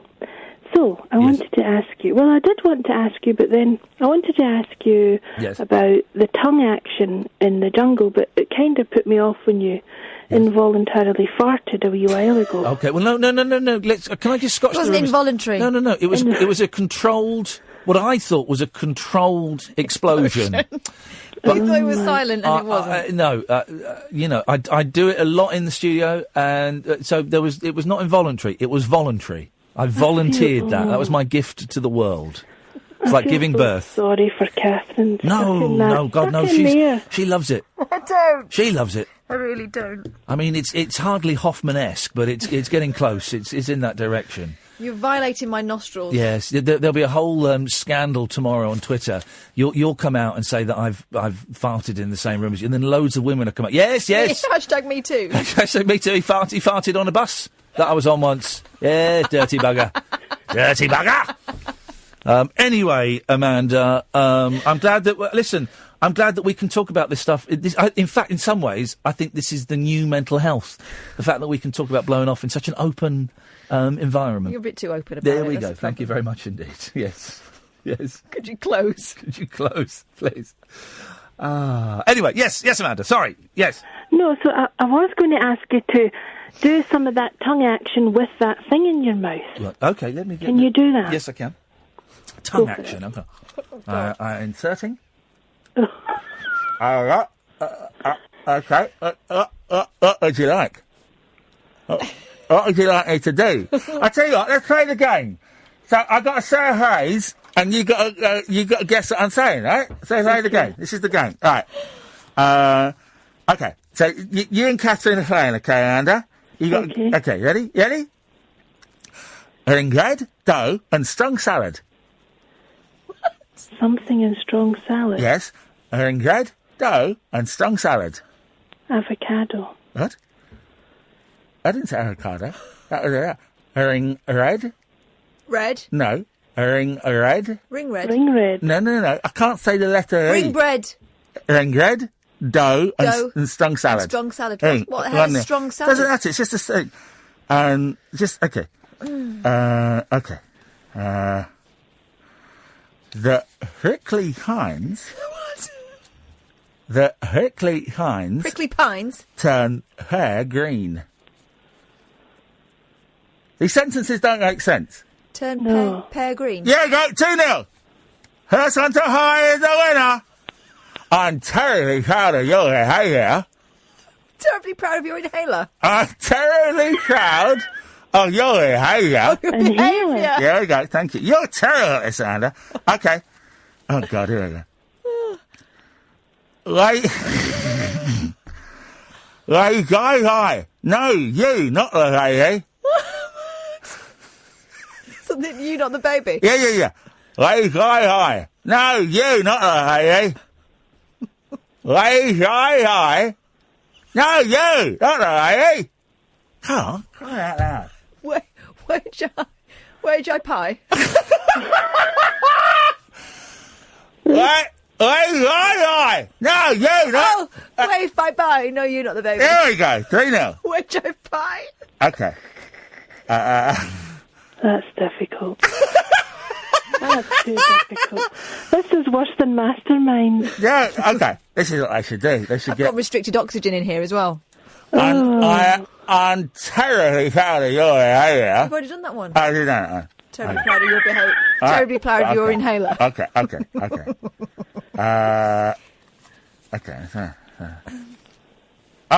we go. You blowing your nose? Shut up. Again. Shut up. The Rush finally gained. There's something finally... The Wild West. The Rush finally gained. Oh, Jesus. We need subtitles. I'll give you subtitles in a minute. Oh, I wish you would. The Rush finally gained. Ah! This is an easy one. I'm finding this very erotic. Are you? The Rush finally gained. Saying it more carefully, he's not going to make it any Yeah, there we go. The marble bush finally bloomed. Yeah, that's what I'm saying. What's a marble bush? It doesn't matter. Who liked passion fruit juice on my bag? All right, Mick Jagger.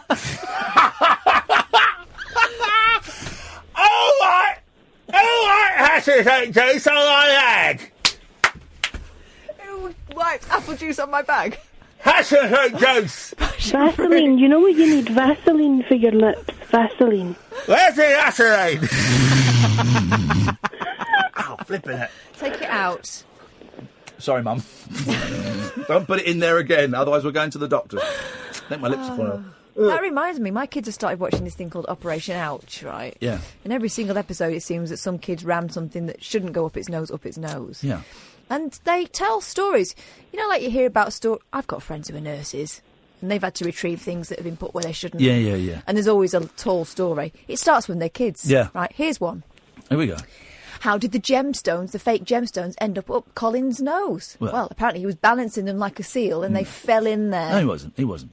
This is what boys do, right? He was picking his nose and he forgot he had something in his hand. No. But boys have holes and they like to see how many and how far they can put things in those holes. And so they go, right, I've got this gem. I wonder how far if I can get it up my nose. Oh, no. Oh, I can't get it in my nose! It wasn't just boys. There's a girl who put about 3 Tic Tacs up there. Wowzers. Oh, dear. Wowzers. Yeah, apparently that was where she was eating sweets and throwing them into her mouth. No. They put it up there to see how far they can go and how many they can get up there and then... Anyway, but I learnt a lovely technique. Yeah. Called the mother's kiss. Oh, yeah. Have you heard about this one? No. I know about the Glasgow kiss. It's very similar. You get the child in question. Yeah. You put your finger over the nostril that's clear.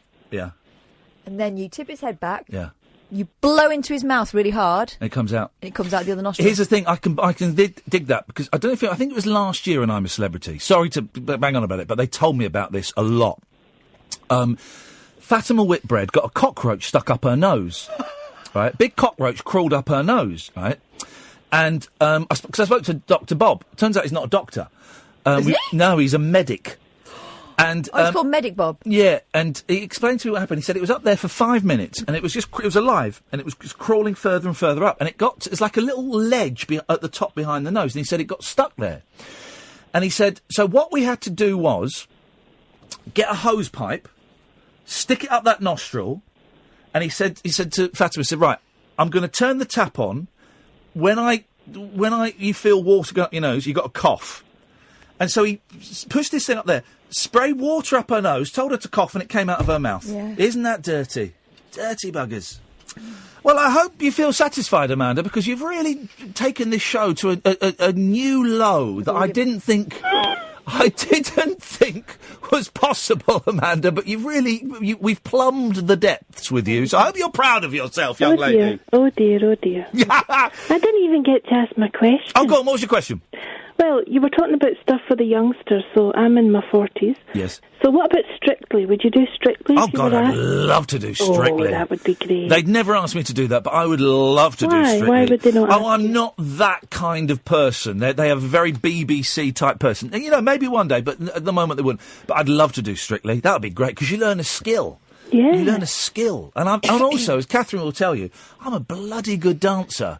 In fact, this is probably why they wouldn't ask me, because every year they have, like, pop stars on. They say, Fix, she's a dancer. Well, they'd be saying that about me. Fix, he's trained. I'm not trained. It's all self-taught. No, what they'd say is, I think he's playing a game. I think you're playing a game, mate. So, yes, I would, Amanda. So if you know the producers of Strictly, then please get in touch with them. Okay. Thanks for calling. Bye-bye. I can only apologise for the last 10 minutes of radio. I think there were some top tips in there in case you get anything stuck up your nose, either purposefully or otherwise. 0344 499 1000. Tom and Ray, stay there. Comes you after this. Late night conversation worth losing sleep over. The Late Night Alternative with Iain Lee on Talk Radio. We have ways of making you talk. Matthew Stevenson, who's the young gentleman that runs my YouTube channel for me, has made a very powerful GIF of... first of all, we thought it was the Chimps Tea Party. PG Tips. Sadly, it's so out of vogue these days. But it's not. It's Catherine and I with... I don't know what they called. What do they even call them in I would call them a mouth stirrup. Mouth stirrup, lip extenders. What do they call it in... A lip ripper. They just call it the mouthpiece. They just call it the mouthpiece. They would. It's not natural. It's not natural, but it's so much pleasure that, as most of the best things are, that you're not meant to be doing them, but you gotta do them. Let's go to Tom. Tom has been waiting for a while. After Tom and Ray, we've got no one else lined up, guys, for the first time all night. 0344 499 1000 if you want to give us a call. Evening, Tom. Hello. Hey, Tom, what you got for us? A couple of things. Firstly, I also thought Star Wars The Last Jedi was utter rubbish. Oh man, wasn't it boring? So boring, and then they're just shoehorning jokes in, like every single thing was just. So now someone else mentioned to me. Was it you that mentioned, Kath, that it was full of gags? I'd heard the criticism that there'd been too many gags. I didn't. Right, and again, no spoilers, all right. But everyone knows Luke Skywalker's in it, and there were. I thought Luke Skywalker's in this film was a bit. There were loads of jokes there. Yeah, but I didn't. Yeah. But the rest of it, I didn't think there were that many gags. I don't. Luke Skywalker's done like a comedy character, but I just thought it was 2 hours and 37 minutes, right? And that story could have been told in well under 2 hours. Well under 2 hours. Yeah, absolutely. And there were a couple of iconic scenes. I'm not going to say it though because I don't want to give anything away. There are a couple of scenes that were great, but literally two scenes that you think, oh, that's really outstanding. And also, you know, the comedy characters are C-3PO and R2-D2, and they were there. And where were they? But they hardly used them. It was just like, out of the way, C-3PO. We haven't got time for that now. I'm thinking, no. This is what me as a 44-year-old man. I want to see these. The new characters are great and all of that, but you've got R2-D2, and let's have them having a little Barney, having a little tiff as they do. But there was none of that. No, I know. I was very, very disappointed. All right, this isn't a spoiler, okay? This isn't a spoiler. Boy, Luke Skywalker's milking that thing. Oh, my God. Flip it! Bring back Jar Jar Binks! But I didn't like all the little housekeepers on that island. Again, no spoilers. Weird. Really weird. Anyway, it's upsetting. Me too, and it's disappointing. But what I think it means is that the finale, which will be, 2 years' time? So the finale in 2019... That's got to be a humdinger, hasn't it? They've got to make up for that. Although, of course, there's the Han Solo film, which is coming out. Well, it's happening. Yeah, it's happening because it's got a name and everything. But they've been through like 3 directors on that. So I imagine that's going to be a bit stinky. Yeah, no, I've kind of given up on it. And that kind of brings me on to Christmas Day. Yes. So fed up with all of the rubbish films and all that. Are you a fan of Bake Off? Did you watch the festive Bake Off? I've never seen Bake Off, although here's the thing, I'm now best buddies with Nadia from Bake Off. I heard, yes. I'm doing a photo shoot with her on July the 10th for Mind, the mental health charity. Me and Nadia doing a photo shoot. It was incredible. What strange days. Are you a baker? Do you think you could? No, but she promised to bake me a cake. And I'm going to hold her to that, because if she doesn't, then I'm going to troll her. I'm going to troll her on the radio, and I'm going to troll her online. And I've also got her phone number, so I'm going to troll her via SMS. That's what I'm going to do. That's what I'll do. And we'll also go through her husband, because he's online too. Yes, we'll do that. And I'll find out her agent. I'll troll her agent. So if I don't get a cake, there's going to be cake. There's going to be some cake. I'm sure there is. But no, I didn't see the Christmas Bake Off. What happened? Did they have to bake tiny Jesuses? They had to make some cakes. They made some mince pies, and they made snow globe cakes. They had to make like cake, working snow globes. Shut up! Snow globes, working snow globes that you could eat. Yes, no. Yeah. So they'd make a little cake, and they'd put something inside it. Then they would melt down some sugar and make like sugar glass, and then blow it into globes. Shut up! Hang on a minute. You've not made a working snow globe cake. No, I've melted down sweets to make windows for my gingerbread house. Hello, I'm halfway there. Anyone can melt down sweets to make windows. That's easy. Tom's talking about the old... Did they put it on the end of a long, metal stick, Tom, and blow it? Like the old glass blowers you'd see on Blue Peter? One guy tried that, so they were like, it's never been done before, blowing it like that. Yeah. A lot of them were putting it in moulds and things, but he blew it, and Did he blow it, or did he succeed? Well, I mean, he was a right success. Oh, well, there you go, you see. I like Bake Off, but I've got to be honest, I prefer it when they muff it up. Like, do you remember that guy? Was he called Iain? When Iain just threw it all in the bin in a mood. Oh, it was brilliant. He just binned it. Well, as you know, I've never seen... I saw the last 10 minutes of the last Bake Off on the BBC, and I've watched about 5 minutes of Bake Off on Channel 4, but that's it. I've never really... Was that because you didn't like it, or because you were busy? No, just the thought of it just doesn't appeal to me. So it's people in a tent with innuendo. Okay, I mean... Your endo. Up your endo, yes. But, you know, people love it. I'm not knocking it. I'm not one of those people going, oh, it's a load of old crap. It just doesn't appeal to me.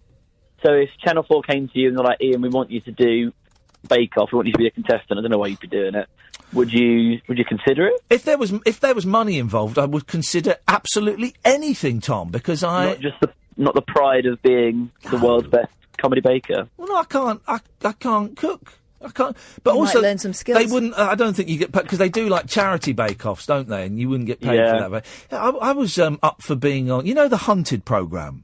Yeah. I was up for Celebrity Hunted, right? And it was a real dilemma because I got really close to doing it, but it was 2 weeks, and obviously I couldn't do the radio show, but because it was for charity, there was no money. So they wanted me to take 2 weeks off work. They didn't offer it to me in the end, which is good because I was kind of toying with saying no. They wanted me to take 2 weeks off work and also go and live in a ditch, but for free. And I was thinking, and they go, oh, it's for stand-up for cancer. I was going, right, yeah, but you're all getting paid, right? Yeah, the cameraman, the sound guy, you producers, you're getting paid, yeah? Yeah. Right. Well, the detective blokes, they'll all be getting paid, right? Yeah, exactly. Yeah. Give your fee to cancer. Because it's bad. Yeah. Or let me go and hide for 2 weeks in a cancer laboratory and see if I can come up with a cure. Because those guys have had years doing it and they ain't got nowhere. So why don't you give me a go? No, absolutely. I think, yeah, totally fair. What about the chase? Would you do the chase? Mate, honestly, I would do anything. I would do the chase because my mum really likes it. She loves the chase, but honestly, if there was money involved, yeah, go on, I'll do it. Some of the rubbish I've done for cash. Would you bring back Chegwin's Naked Jungle? Oh, Cheggers, I miss. That's really sad about Cheggers, isn't it? Anyway, would you bring back the Naked Jungle? What, with a dead man? No. What do you mean? You'd be him. Oh, me. Except alive. God. I considered the first option. No, I wouldn't. I'd never be naked on television. That's my motto. Okay, that's a good motto. That is my motto because it'll come back and bite you on the bum at some point, Tom. Haunt everyone. Yeah, exactly. Well, no, you know. What about for £1 million? He would. Would you see my peanuts? Yes, like too much as well. They would focus purely on that. They'd be focusing on the peanuts. Yeah. For £1 million, though, he's saying. Would you do that thing that Anna Richardson does, where they reveal it slowly from the feet up? Who does that? Anna Richardson. What's that? The naked dating, naked what's attraction, it called? Naked attraction. Yeah. Have they done a celebrity naked attraction? No, but I mean, I'm a friend I'm a friend on Twitter. I'll DM her now. I would for £1 million. All right, for £1 million, I would stand in a pod and have people look at my peanuts. Yeah. Yeah, do it. Okay, I think I know a guy. We'll sort that out. Yeah. All right. Nice one, Tom. Thank you for that. No worries. Cheers for this. Ta-ta. Give me a lot to think about there. Hi, Anna. Evening, Ray. Oh, hang on. Sorry. Hang on. So I was just making myself some malt loaf. Oh, hang on a minute. When you say making malt loaf, do you mean you've opened a pack of Saurine? Or are you actually cooking malt loaf? No. Just open the packet, right. Yeah. So you've been waiting ages, Ray. I'm really sorry to keep you waiting so long. I appreciate it's absolutely busy. Now, what are you putting on the malt loaf? Butter. Yeah, and that's it. And that's all you can put in. And I bet you've put on a really thick splodge of butter as well, haven't you? No, because you said hello, Ray, so I left it. So no, don't let me get in the way of your butter. But you want to put a thick old whack of butter on there, don't you? Well, I do and don't because it's sort of midnight now, so not too much butter. Oh, no, come not, on, mate. not Grow a pair, Ray. Come on, live a little, man. Live a little. Get a big thing. But also, what else can you do with malt loaf? You can't make you couldn't make a ham sandwich out of malt loaf, could you? No. You can't toast. Also, if you eat that whole bad boy, and it's very easily done, it has terrible after effects. You can buy malt loaf that's already sliced and already buttered. Yes. No. How lazy have you got to be to not even butter your own Serene? That's nuts. My what? Your Serene. My Serene? That's it, mate. Serene. Serene? No. Oh, shut up, Catherine. Come on. Serene. No, Serene. All right. How do you pronounce this name? Doreen. Doreen? No. You don't say Doreen. I've got an Auntie Doreen. She wouldn't respond to Doreen. Where do you stand on the Nadine? Nadine. Yeah, I would say Nadine, but a lot of people say Nadine. Well, my mum used to have a friend called Deborah, who all of a sudden went posh and called herself Deborah. Why does the little guy who crashed into a tree, Mark Bolan, Deborah, Deborah? Yeah, but he also says Metal Guru. Metal Guru? Yeah, but it's written down, and you like say, have you got the new T-Rex song? Which one? Metal Guru? No. Metal Guru? Yeah, I got that. Yeah. Ray, listen, you've been banging on about your bloody malt loaf. I'll go to the news. Can you butter? You're bad. You're bad news. You are, Ray. Right, butter your malt loaf, and you take that any way you want. Stay there, and we'll come to you after the news. Is that okay? Yeah, it's lovely. Thank you, mate. He's been waiting for about an hour. That poor fella. Just for me to bully him on air. Still, he's going to have a lovely bit of serene. Oh, yummy. 0344 499 1000. After Ray, we've got nothing. I don't know if we'll have anything with Ray. We'll find out. My name is Iain Lee. Her name is Catherine Boyle. This is the Late Night Alternative. And you can only listen to it weeknights from 10 on Talk Radio. Across the UK, online and on DAB. Take a far-out trip into the twilight zone of late-night radio with Iain Unmissable late-night radio with the original king of unconventional conversation. Make contact with Iain Lee. The Late Night Alternative with Iain Lee on Talk Radio.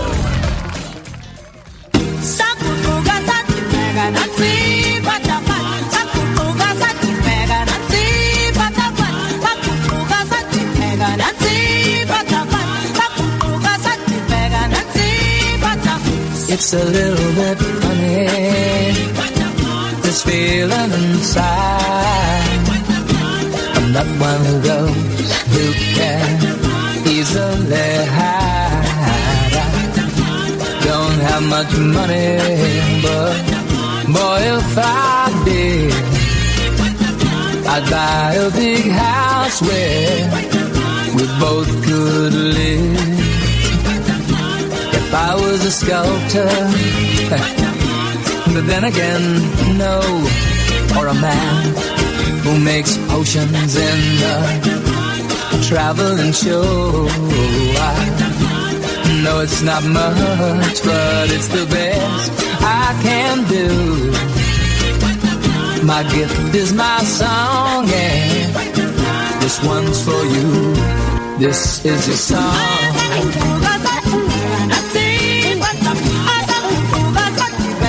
This is your song.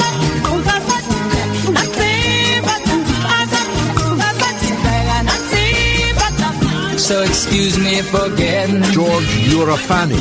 But these things I do, you see, I've forgotten if they're green or they're blue. Anyway, the thing is, what I really mean, yours are the sweetest eyes I've ever seen. This is a song.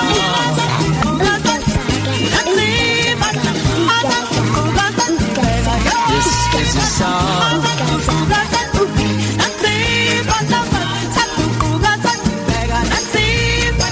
I hope you don't mind, I hope you don't mind that I put down in the word how wonderful life is while you're in the world.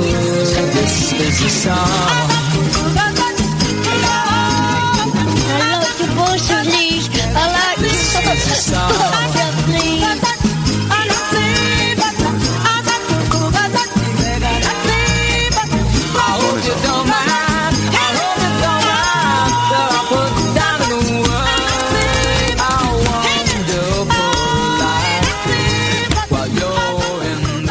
We don't want to go from a sleazy country to a sludgy country. Let's go to Ray. Good evening, Ray. Ray, yes, Ray. Have you had your... Oh! Tea's gone. What? Oh. Don't know what that was. Have you had your serene? I've had 3 slices, yes. Oh, you Oh, careful. Don't have a cup of tea as well, you'll explode. He's going to do the whole thing. He's going to... Listen, you 3 slices, you might as well finish it off. There's hardly anything left. No, there was only half. There's only half left anyway. How could you do that? Gosh. You've got very, very strong willpower, Ray. Well, yeah, but you know, you said I've been waiting a while. Yep. Well, when I originally rang in, which is about an hour ago, I just left the pub. Passive-aggressive there. He was passive-aggressive. He was passive-aggressive, and I've acknowledged it, and I'm going to move on because I'm not going to make a big thing about it because I'm bigger than that. Ignore him drumming his fingers. Exactly, yes. But in the time I was waiting, I've walked 3 miles home, got in, had a wee, and then made some malt loaf. Well, the answer to that is you're welcome. Yes, exactly. And also, please, can we just stop this thing? You haven't made malt loaf. You've found the malt loaf while you're half cut. You've cut it and you put some butter on it. You've not made a meal. You wouldn't go to the Ivy and say, "Could you make me some malt loaf?" You've not made a meal, mate. You found some leftovers and you were drunk and you ate it. Hang on, but you make toast, and that's only putting bread in a toaster. There's cooking involved with toast. There's no cooking with malt loaf. You absolute pudding. Well. Oh, Ray. Anyway, what are we going to do with you, Ray? There's one thing that I can't believe, and I have not listened to every show since you've been back. Oh. But I've obviously listened to a lot of the guys ringing in and saying how great you were on I'm a Celeb. But there's one thing that, here we go. For me, hasn't been mentioned yet. Yes. And I want to know when the TV companies is going to make Dingo Bingo, because that was your best day. Do you know I've not watched that back? That's what, because I've watched most of the trials. I've not watched that one. I don't know. I kept me and Jenny kept coming up with spin-off shows that we could do either solo or together. We came up with so many shows, and I really thought Dingo Bingo. Because I loved that. They gave me a microphone and they gave me my own camera. I had my own camera to look at. The others had to share cameras. I had my own camera, and the cameraman kept pointing me to the camera. And I was thinking, mate, I know what I'm doing, buddy. I'm off. I would happily every week get in one of those cages and have all kinds of crap poured on me, and have 3 minor celebrities playing bingo with me. I would love that. But I honestly think, as soon as they showed that was a turning point for you, and that's when people started really getting behind you and voting. I mean, I've never voted for any kind of reality show at all. I downloaded the app. I was voting 5 times with it. My kids were voting for you. Wow. Friends were voting for you. It was ridiculous. I tell you what, Scott and Kath were well behind. I bought T-shirts, for God's sake. I know. My mate Scott raised about £550 for MS. I tell you a lovely thing that's happened. Is we don't know any of our neighbours because we live in 2017 and we don't know neighbours, right? We live in, it's quite a long old street, my street. But when I came back, that noise came out. When I came back, says you. I had a big pile of post. Shush now, big pile of post, and a lot of it was bills and boring pension stuff. But there were 3. What are you doing? Which end did that come out of? It's The Last Taboo, and we're talking about it.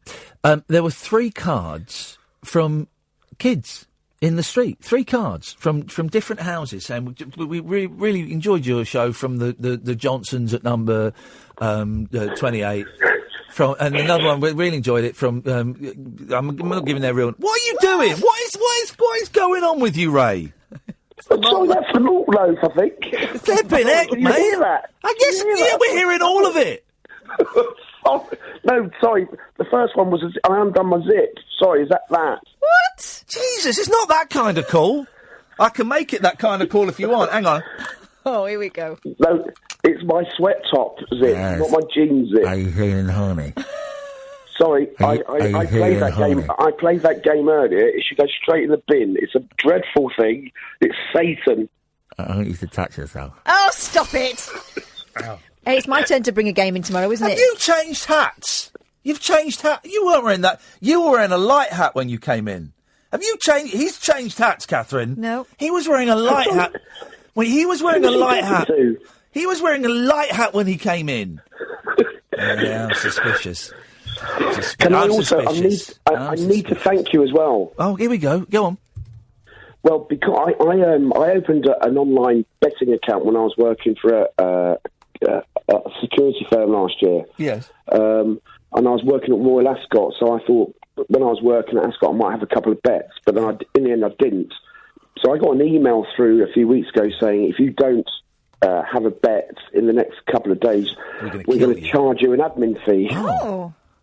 Wow. So I thought a bit cheeky. So anyway, I went on thinking, well, Ian's in the jungle. I might just see what the odds are and have a little tenner on him. Yeah. And the odds were very good. Yeah. Your odds, well, they were better when you first went in, but I still got you at 16-1 to win. And obviously you came third. So why didn't anyone bet each way? Bet each way, you know idiot! about betting. No.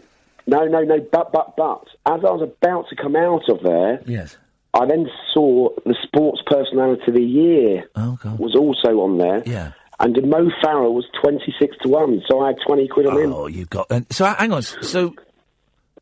How would you made about 500 quid? £540, yeah. Flipping it! Whoa! Whoa, mate! It's all because I went on there to bet you. Beautiful. Well, just send me 40 quid and I'm happy with that. And don't forget, when the fun stops, stop. Yes, exactly. Drink aware, my friend. Drink aware. Right, go and finish taking your trousers off and doing whatever it is you're going to do to your malt loaf. Oh, shut up, you dirty pervert. Thank you, Ray. Bye-bye. What a dirty man. What a dirty, depraved man. Gurgling down the phone to strangers.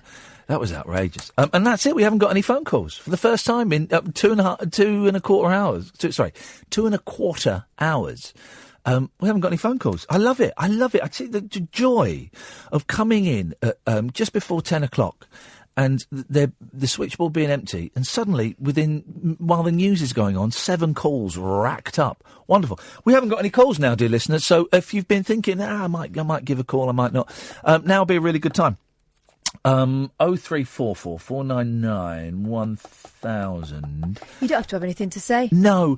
I tell you what, can you follow that cable and turn this up to its maximum potential? Because I'm going to open Skype. I've been a little reticent to use Skype recently because there's some kids that and I know we're still on Easter holidays, Christmas holidays. There are some kids that think it's funny to phone up and use use some of the worst. We use the M word. They phone up and use the M word. And they think the M word is funny, and but hopefully they won't always think that. They'll reach a point in their lives when they realise just how loaded and how unpleasant that word is. But so I've been hesitant to use Skype because of those people. But I suspect that they will be in bed. So I've got Skype open if you want to give us a call. It's very simple. Late Night Alternative. All one word. If you look for Late Night Alternative. I'm slightly reticent to accept... Oh, no, listen, you know what? If you send me a contact request, I'll accept it. There we go. And we'll take a punt. We've got a delay, so if anyone phones in with stuff...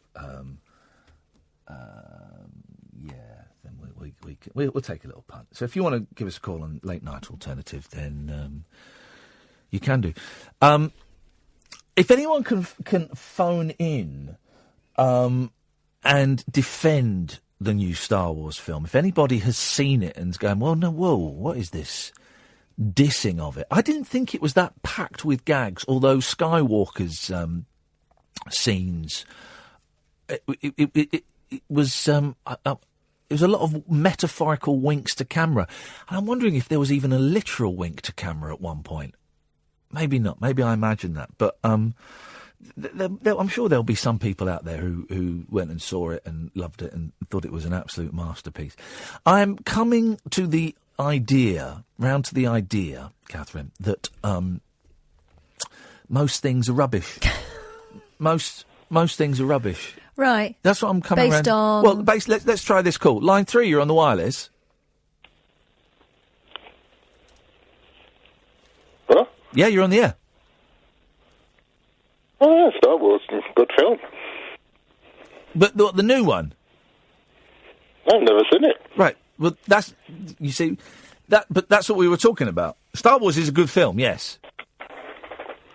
Oh, yeah. Well, never watched it. Right, so you've never even seen Star Wars? No, never in my life. Wow. But yet you claim it's a good film. Though. Yeah. Very good film. Yeah. What's the best bit? That one in the middle with that guy. Do what? And in the middle with the guy. The one in the middle with the guy? When he says that to the other guy. Oh, yeah, he does. Yeah, he does. That bit was good, actually. Yeah, you're right about that. Brilliant. Well, thanks for your call. Thanks, bye. Here we go, you see. So, yeah, I'm coming around to the conclusion that most things are rubbish. That was, but I think some things are good. Go on, name me a good thing. I bet it's old. Name me a new good thing. All right, a new good thing. Yeah. A new good thing. Oh, the Unbreakable Kimmy Schmidt. That's quite old. Well, it's newer than Star Wars. Okay, well, that's the exception that proves the rule. Or my gran. I was going to suggest my gran, and she's well old. She's old, so she doesn't count. No. Yeah. Name one. Here we go. Last 45 minutes of the show. Name one new thing that's good. Bet you can't. What? Who? What? What? Oh, it's telling me something on Netflix is good. I don't believe that for a second. Netflix makes you lower, unless they're sponsoring us, in which case it's great way to spend an hour and a half trying to decide what to watch. Oh, Sky is genuinely brilliant, of course. Obviously, anyone that advertises with us is superb. Everything else, though, is rubbish. 0344 499 1000. You can Skype Late Night Alternative. Wasim and Mark, stay there. We'll come to you after this. After hours amusement for anarchists, air hostesses and jet-lagged Antipodeans. G'day, coppers. Can I crash on your floor? The Late Night Alternative with Iain Lee on Talk Radio. Let's go to Wasim. Iain, how's it going, mate? Very, very well, Wasim. What do you have for us today? Don't worry, mate. It's nothing about God. Oh. I think I scared you last time. No, you didn't. And then you sent me like a really long email, and I don't understand. I haven't got a beef. Yeah, no, mate. I did. But I don't know. But listen, and here's the thing, right? And I've got to say this.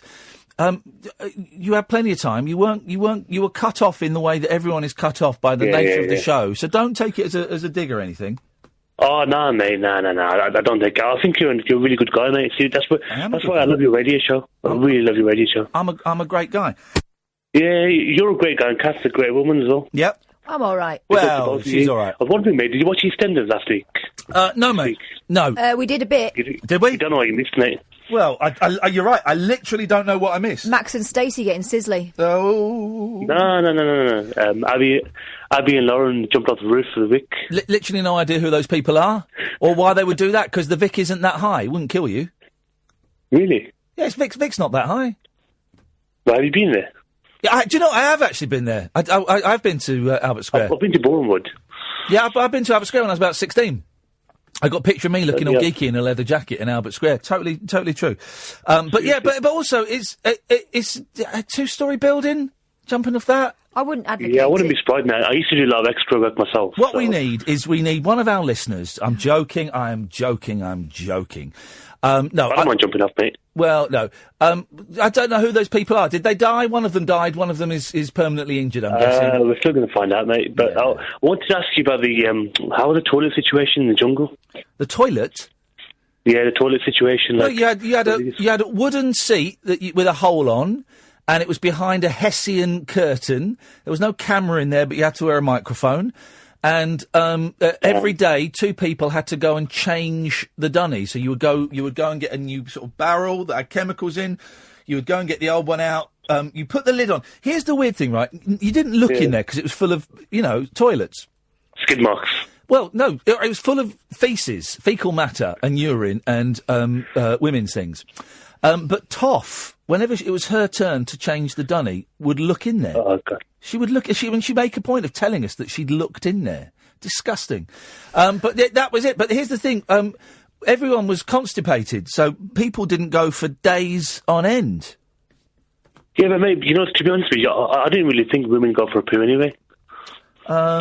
Even the Queen does it. I know we've talked about the Queen's. Nah, not certain people, mate. Well, okay. I think we're seeing that you're living in a fantasy world. But if that works for you, my friend, then so be it. Cheers, man. Iain, take care of yourself, mate. Okay, thanks very much. I'm cutting you off now. Cheers, bye. Let's go to Mark. Hang on a minute. My fingers hit the wrong thing. Hello, Mark. All right, my name's Finley the Fag, son of Boy Mark. You're what? I can't be bothered. Let's go to Gavin instead. Good evening, Gavin. Hello, Ian. How you doing, mate? I'm good, thank you, mate. Yeah, you were brilliant in the jungle, etc., etc. Thank you. I just loved the way that you said that you weren't bullied. Right.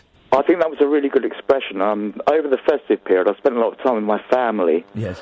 And I came across a situation where I felt bullied, and everybody was saying that I wasn't bullied, but I felt bullied. I just wondered what your take on how do you know if it's just difficult behaviour on behalf of somebody else, or if you're actually being bullied. If you feel bullied, does that mean it is bullying? Well, that's a really good question, because I have said that I wasn't bullied, but to some people, to quite a few people on Twitter, that ain't good enough. they know better than I know. And I did an interview with The Telegraph, and they declared I've been bullied.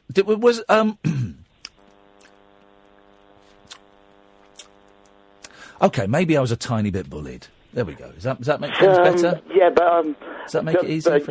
Maybe I was a tiny bit. Aiming at. Yes. If you feel bullied, does that mean you're being bullied automatically, or have you just misread the situation completely on your behalf? These are good, meaty questions, and these are the right kind of questions for 23 minutes past 12 on a Wednesday night. You're the man to call when these questions come up, Ian. Let's kick this around. I think a big part of it is whether you feel. I think a big part of it is your perception, but if you're feeling bullied, it doesn't necessarily mean that you are being bullied, because you may have... be blamed for your perception by others? No, because your perception may be skewed. Because I felt really bullied, but everyone was telling me... Really? I'm surprised they could get a word in edgeways. Sorry? Sorry, mate. No, I'm teasing. Yeah, that's good, I'm teasing, Gavin. I'm being naughty. So, but, right, well, hang on a minute. I think that feeling bullied is a big part of it, but I don't think that's all of it. I would say a red flag is if other people are telling you what you're feeling. Yes. If they're saying... Even if they're telling you a negative? Yeah. Well... So does that mean that... Sorry, No, I don't. I'm lost either. Right, and I was wrong. Do you know what a big red flag for me was watching what was going on with Iain? Was them saying, don't you make me look bad. That's not about you, that's about them entirely, because they've got a feeling that what they're doing is wrong. Yeah, Kath, that's really interesting. I got a lot of that don't make it our fault kind of behaviour from them. Yeah, that was frustrating when they're saying, don't try and make us look bad, and I was thinking... I got a lot of that, Ian, yeah, that's a little bit dodgy-bodsky. So what were they doing? Somebody getting you in the corner and giving you dead really arms. Uncomfortable. You know how old people get once they've had a few sherbets in them. Yep. They become slightly racist. They said some very unfortunate things concerning the Black Panther movement. Right. And they thought that the Black Panther your Christmas conversations got very heavy. Oh, mate, my Christmas hangs around with fundamental Christians and all sorts. It gets heavy. And I said, if you're joking, I will leave it. They said, no, the Black Panthers were named after a comic character, a Marvel comic character. I said, are you joking? I said, if you're joking, I'll leave it. And then the entire table turned to me. They said I wasn't welcome, and they wanted to drive me home. And I said, look, if it's a joke, I'll leave it. But do you really think that... Well, hang on a second, because there is a Marvel character... Yeah. I know, I understand that. And they thought that the Black Panther movie was named after the Marvel character, and my wife is mixed race. Right. Well, and doesn't make her an expert on the black movement. I was kind of like sticking up for a little bit. So hang on, were they saying that? Were they genuinely saying that they thought the Black Panther movement was named after the Marvel superhero? Yes, Ian. Yeah.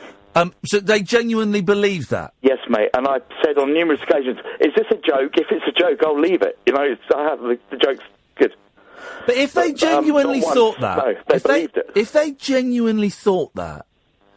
Kath, find out when the Black Panther, the Marvel character, if that's his name, because there's a movie coming out, because we saw a trailer for it. It's not a superhero I'm particularly aware of. Find out when he first... when Stan Lee first put him in one of his comic books. Yeah, the research has already... been done. I was right, and my mother quietly apologised on behalf of everybody. Okay, but if they genuinely thought that... Yeah. Let's kick around some ideas. If they genuinely thought the Black Panther movement, the black civil rights movement, which had, I believe, my knowledge of the Black Panthers is a little bit limited. 1966. Yeah. Okay, right. So, if I believe they used guns, and it was a very aggressive political movement. They had something to. Initially, they were there may have even the been brothers, bombs as well, and there was Muslim influences. Yeah, and right. like If they that. genuinely, If they genuinely thought it was that movement was named after the superhero character. Yes, Ian. Yeah, they did. Is that racist to have thought? Or that? is it some people having drunk too much, getting insistent? Because we've all been there. Because I wasn't pushing the point. I was just astounded that they thought that, and I said on loads of occasions, if you're joking, I'll leave it. Well, no, but they obviously they weren't. You were saying they were drunk. They weren't joking, and they genuinely believed it. Yeah. And Kath will know. I will often get a point and say, no, that's true. That's absolutely true. And then Kath will Google it and go, wrong. It was 10 years earlier, or whatever. And I don't drink anymore, but I can imagine if I'd had a bit of booze, I would get a bit louder. I don't think, and someone can phone in and correct me if I'm wrong, I don't think that some old people confusing the origins of the black civil rights activist group, the Black Panthers, getting their origins wrong, I don't think that's necessarily racist. No, I wasn't even bringing that into question. The end point is, was I being bullied? What, because you were having an argument about the Black Panthers? From what you've told me... No, because I felt bullied and everybody was telling me... it was like being hit over the head by coshes from, like, a group of people and all telling me that I'm not feeling any pain.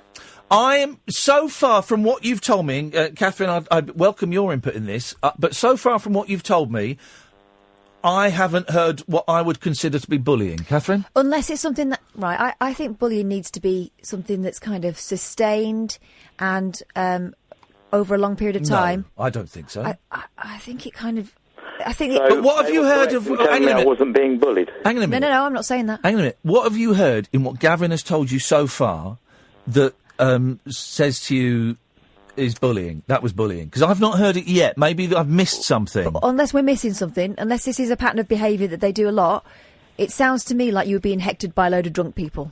And that's happened to me. I've also been the drunk person in question, I'm sure. Tell me about it. Heaven forbid. No, but I mean, it happens, doesn't it? When When you're soaked... I just thought I'd put that out there. I felt bullied and I wasn't sure, because I was being told I wasn't. I wasn't sure how to react. It's not pleasant, that's for sure, and that's why I don't really like being around certain people I know when they've had a drink. Yeah. All right, I can dig it. I'll let you go with your show. It's beautiful. Thank you, Gavin. Cheers, mate. There we go. That's interesting. I enjoyed I don't want to say to him he wasn't, because I can't. No, of course not. Refuse his experience. But what I heard there, I hadn't heard was bullying. Maybe I was bullied a little bit in the jungle. Maybe a little bit. You know, it's whatever. Who cares? Let's do a break, and I'll tell you after this. The Late Night Alternative with that man, Iain Lee. There's no strangers here, just friends you haven't stalked on Facebook yet. Have never sent my picture to anyone who didn't request it. The Late Night Alternative with Iain Lee on Talk Radio. Yes. 03444991000. You can Skype Late Night Alternative, all one word. Skype is up and is ready to go, and if you want to give us a call, you can give us a call from anywhere in the world on Late Night Alternative, absolutely free. My boys, I was going to say something else, I forgot what it was, so I'll do this. Was it who you had a coffee with? Oh yeah, I'll do that in a minute. My boys, their grandmother bought them a computer. Bought them a nice little computer, desktop computer. You know, a cheap one, but it's a nice computer so they can do their homework, 'cause they get a lot of computer homework now. And so we tried to set it up today. And it's in their room. And I wanted to put age controls on it, but parental locks on it. Yeah. Right? I couldn't work out how to do it. I could not work out how to do it, and I was Googling it, and it seemed really complicated, and I could not for the life of me work out why you couldn't just go into a thing and it would say, right, what is the password? Do you want to turn off like, you know, all the porno, you know, do you want to restrict the websites to websites that are suitable for kids under 15, kids under 10, kids under 8? There was no... Unless I'm being really dumb, right? So it's out of a box, a Hewlett-Packard. It's a cheap computer, right? Yeah, but still, it's normally quite... And it's quite slow. But I was thinking, I just could not. It should just be a box. It should be a box that you tick. In settings. Yeah. And you choose the age of your kids, and you type in a password that you know. And I couldn't find it anywhere. And I'm thinking, because I'm really... You know, I wouldn't have bought them a computer. I think that they're too young for it. I think they're too young for it. But you know, it's kind of out of my hands. It was a really nice thing, a very generous offer, and it was there are other battles to be had. So I was like, kind of cool. But I thought, right, I'm going to be the responsible dad, and I'm going to go in and I'm going to set this, because I always think that, you know, that parents that allow their kids, and it's in a room that it's not their bedroom. It's kind of, you know, we're lucky enough we have a playroom, guys, and it's in there. You know... But it's within the vision of a parent. Yeah. And they won't be going online without one of us kind of there. But you know, you go off for a wee, you go off to make a cup of coffee and kids type in stuff. You know, who knows? And I've got a real thing that I think that parents should be responsible for what their kids see online in their house up to a certain age. And I just could not... There was no thing where it goes, right, are you the parent? What's the password? How old is your kid? There was none of that. Why is that not there? Like a really obvious thing that you go in and do. Is it a matter of downloading some software? Well, you can download. I think we'll get a thing called a net nanny or something, which is where you can kind of, you put a block and you filter out stuff. So we'll probably end up doing that, but it should just be automatic. It should be a thing. I'm the parent. This is the password. My kids are 8 and 6. I don't want them seeing anything. You know, I want them to be able to do their homework and, you know, go on CBeebies website, and that's it. That's it. Yeah. That's all I want them to do. No access to any of these. My kids like play... Well, my eldest is 9. And it's actually the school that encourage them to go online. Yeah, totally. Online. They do. And there's kind of a sort of internal email system within school as well. Wow. And there's already been a little bit of people messaging each other stuff that they shouldn't. Wow. In terms of, you know, I hate you and all that sort of nasty stuff. Nasty when you're 9. Yeah. Oh, no, yeah, of course. Horrendous. So, on my computer, I want to make sure that if she goes online and plays these games that they're playing through school, there's no one that can message her that doesn't know her. But also, as well, there's a thing of, like, some of those kids' videos on YouTube are not kids' videos. No. There's stuff hidden in some of the Peppa Pig videos. My Little Pony. Yeah, there's, like, it's not for kids. And it's labelled all up for kids, but it's, like violence and sex and, you know, kind of druggy stuff in there. Some people think it's funny to... And it is sometimes funny to overdub kids' cartoons. I'm going to try this, but I've just got a feeling that this is going to be someone we don't want to talk to, so I'm going to hover over the dump button. Hello, caller, you're on the air.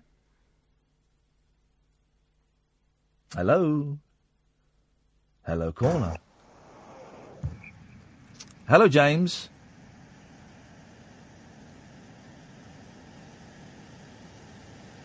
Hello?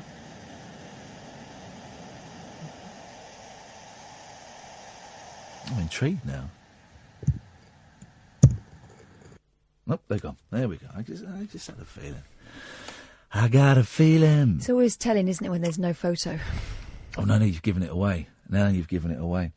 0344 499 1000 is the telephone number if you want to give us a call. So we've got this computer and I don't know how to make it... Because you can download a net nanny, but then it's a faff, but I probably will have to do it. There'll be something built in somewhere, surely. There should be. What the bloody hell isn't there something in there? Imagine if they stumble across this filth. Oh! I wouldn't let my kids listen to this rubbish. I might bring them in one night next week. Well, then they're going to listen to this rubbish. Well, then we'll do a decent show then. If they come in one night next week, they'll fall asleep there. Or, I don't know what they'll do. We've got 20 minutes of the show. We've got no calls. How many people we got on Periscope? Because I'm having a little... All right, we've got 147 people on Periscope. Should we do a Periscope Love Bomb? Should we try and do that in the last 20 minutes of the show? It might work, it might not work. What we're going to do is we're going to go to an ad in a minute. Then when we come back, I'm going to turn off my Periscopers, so you won't be able to see stuff, but you can still listen on talkradio.co.uk. So get that set up, because that's going to happen in the next 2 minutes, 120 seconds you've got. And when we come back, I'm going to find someone on Periscope who's got a handful of viewers. And what we're going to do is I'm going to give out their username, and we are all going to pile in the most possible, what's the word? Positive. Thank you very much indeed. Pile in the most positive, friendly way possible, and we are going to love bomb them, and we're going to tell them that they're brilliant, and we're going to watch their faces turn to glee, sometimes horror, as the figures go up from 4 to, well, I reckon we can get 150, which would be awesome. So we're going to have a break, and then we are going to do that, OK? So, I'm Iain Lee. This is Talk Radio. Jacked up jive talk for janitors, jazz cats, and gin-soaked boys and girls. Is that Commando? If you're awake, you're welcome. I've got 5 cactus needles stuck in my...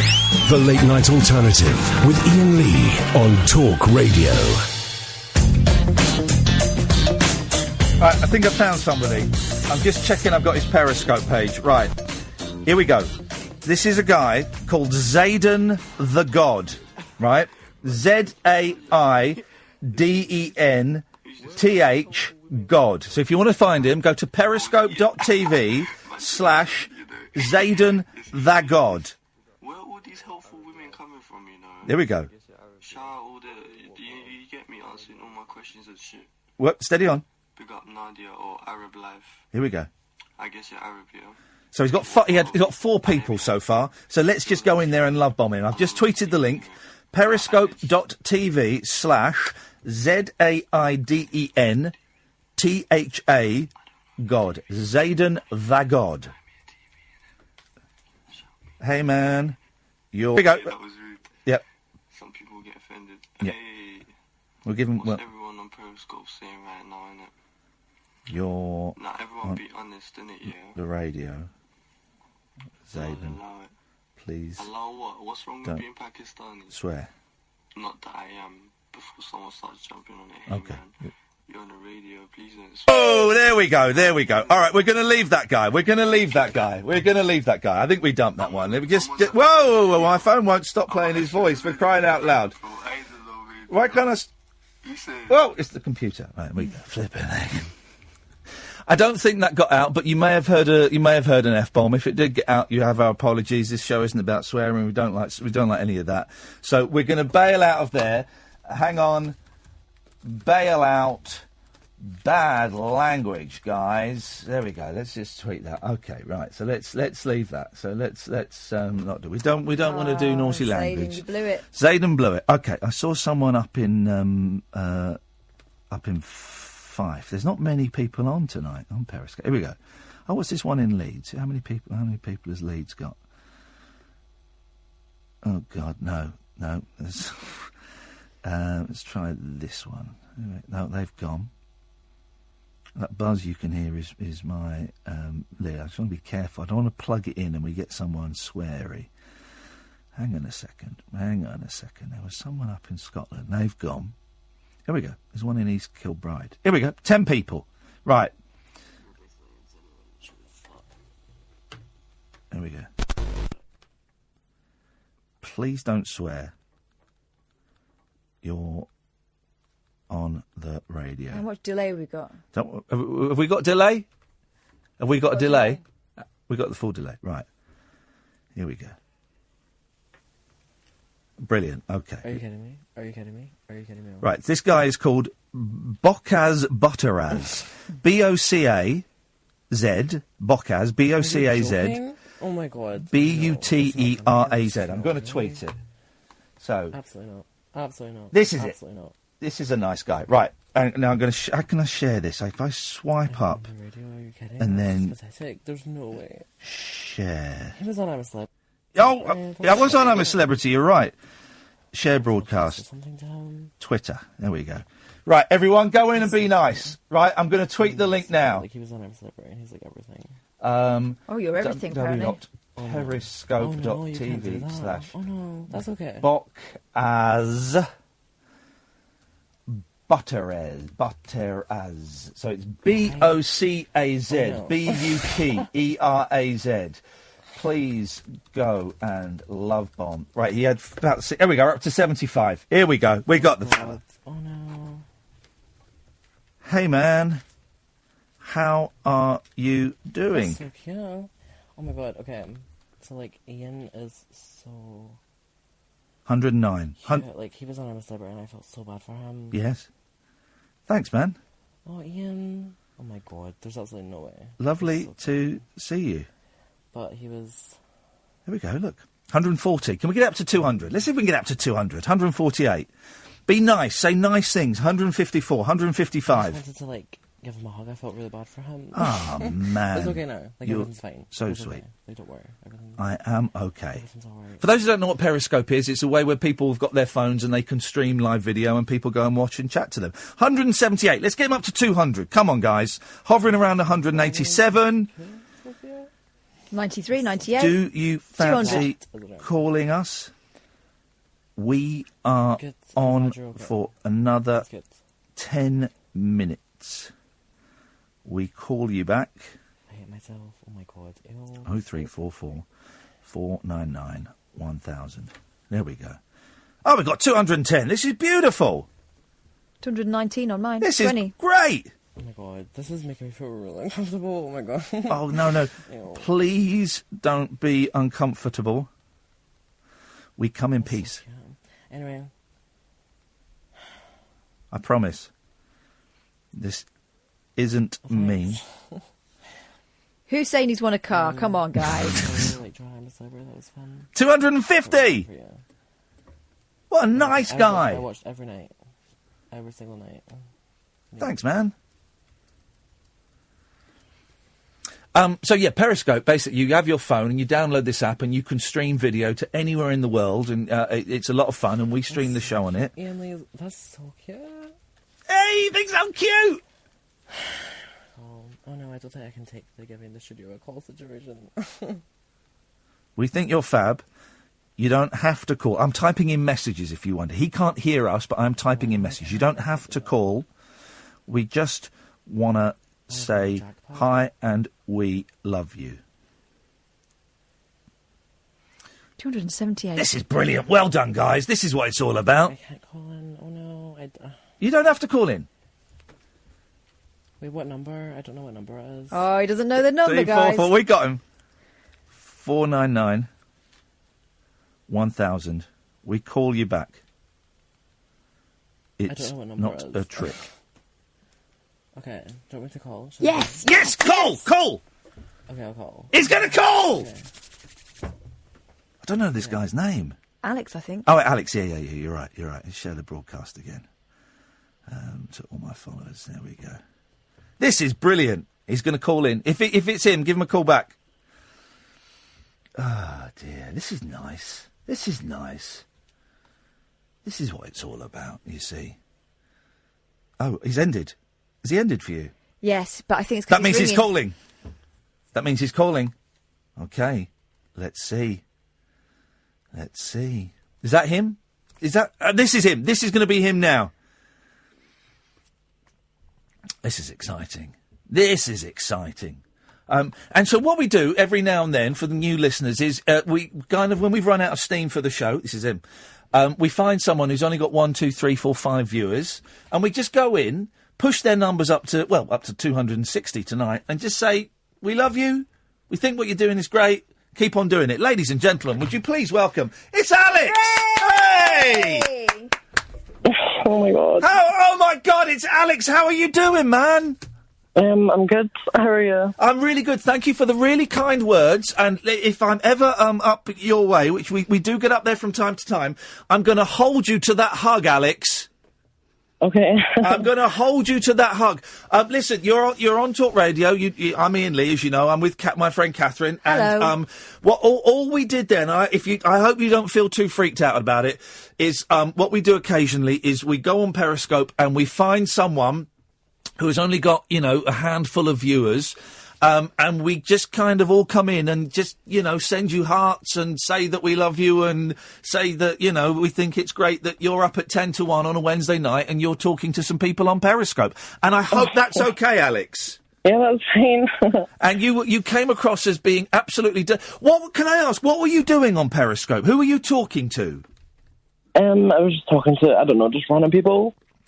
Because I'm still kind of... I've been doing Periscope for a while, but I'm still kind of new to it. And so how often do you go and do it? I don't know, I've only started just, last week. Yeah. Yeah. And what do you talk about? I don't know, I just wait for someone to, bring up a topic. Oh, I love it, man. How's your Christmas been? It's been good, yeah.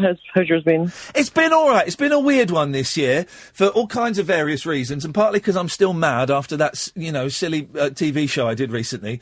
But yeah. it's been all right. I met Shappy today. I went out with Shappy and had coffee with her today, which was really nice. She's the first person I've seen outside of the jungle. And I had a nice little WhatsApp conversation with Jenny. I like Jenny a lot, so Kez as well, right? Oh, I had a little chat with Kez, yeah, but I had a nice chat with Jenny today, so yeah, I'm good, man. So how is not where exactly, but where rough you're kind of the WhatsApp map, the Periscope map is very vague, so are you sort of near Airdrie, round that way in Scotland? Yeah, close to that, yeah. Yeah. And what is life? Because I love Scotland, but I only really know Edinburgh and Glasgow. What is Airdrie, or what is that area like for a young bloke? Do you consider it, is it a bit boring? Is it exciting? Do you want to move out somewhere? Do you want to move to one of the big cities? What's going on? I'm not sure. I like it. It's nice. Yeah, it's all right for you, is it? Yeah. Are you still freaked out? A little bit. Well, listen, don't be, man. I promise you, there's no punchline. There's no, this is done from love, and we were looking at another young gentleman, but he had a very potty mouth. Oh, he was filthy. Oh, his potty mouth. It was. I mean, there was all kinds going on there, and there's only so much of that we're allowed to have. But you have come across, Alex, as a very well-mannered, very polite young man. And seriously, brother, if I ever bump into you, I want that hug. Okay. And I'll remember that. Well, and thank you for saying your kind words about me. I heard what you said, and you were very sweet. So thanks a lot, man. Oh, that's fine. Hey, listen, we're on Talk Radio. If you ever want to listen to us, I'm on weeknights from 10 o'clock, Monday to Friday, and it's this kind of nonsense, and we just chat and we just mess around, and we get to talk to nice people like you. So thank you very much, Alex. Oh, thank you. Have a great New Year, man. Take care. Okay, thank you. Bye. Thank you, bye-bye. What a nice guy. Such a sweetie. Little bit phased, I think. Well, as you would be. It's nearly 1 o'clock in the morning, and all of a sudden you're on the radio. Well done, everybody. Thank you for that. That was absolutely lovely. There we go. That was absolutely lovely. Thank you for that. And that's it. There's no punchline. There's no gag. There's nothing. It's just nice. And sometimes they're a bit more talkative. Yeah. And sometimes they're not. And I think he was actually kind of blown away there. Oh, I think so. Yeah. Totally. So thank you for that, everyone. We might do that again. This period is always this week and next week will be kind of tough for phone calls. Traditionally, it's kind of quite tough for phone calls. So we might do some more stuff like that again. Right, we've got some phone calls now. So let's. There we go. How am I going to say your name? I'm going to say Spiral. You're right. Yeah. Am I right? Yep. Beautiful. Right. How you doing, man? What you got for us? You're on about the search for the kids' computer. Yeah. If you go to Google settings, there's a little thing in there, web search. Yeah. And there's different features that you can turn on and turn off. Okay, so you've got to do it. You've got to do it in Google, because it seems crazy to me that there isn't a setting. You just go into settings on the computer, parental controls, click this box. How old are your kids? They're 8. Bishy bashy boshy, we'll sort it out. So you've got to go to Google and do it. Well, that's the best one, but the actual service provider, can actually set one up for you. But then, hang on a minute. Doesn't that mean, just for argument's sake, that that stops all the computers in the house looking at pornography? Now, not that I particularly want to look at pornography, but do you know what I mean? I don't want... Porn's a bad example. OK, I like watching violent films online, for example. That would stop the kids watching violent films, but also stop me, wouldn't it? Yeah, but there'd be a code, wouldn't there? Yeah, you just put a password in, don't you? Oh, brilliant. All right, well... yeah, all right. Well, maybe we'll do that. Nice one, man. Thanks very much. And before hang on a minute. This guy's not finished. Have you got an Amazon Echo or an Alexa or anything like that at home? No, I have not. No, because I don't think... My mother-in-law got one for Christmas and it was rubbish. She couldn't do anything. No. It's got a new feature on it, Read My Mind. And I was asking it a few questions the other day, and... because I wanted it to read my mind, because I thought about your name. Yeah. And I started asking me questions and all this and that. And it actually come up with your name. What, is it one of those, 20 question things? Yeah. You ask it to read my mind. Yeah. And then it will start asking you questions. Yeah. And it actually... I'm trying that. I'm going round to my mother-in-law's tomorrow. I'm trying that tomorrow. Because when we asked it, the boys said, "Who is Ian, Alexa? Who is Ian Lee?" And apparently, I'm a Scottish cricketer.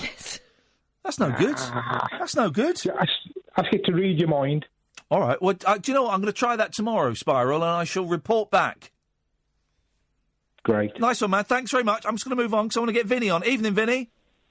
Yeah, I just want to know, if you went back in time... Yes. Would your latest phone work? No.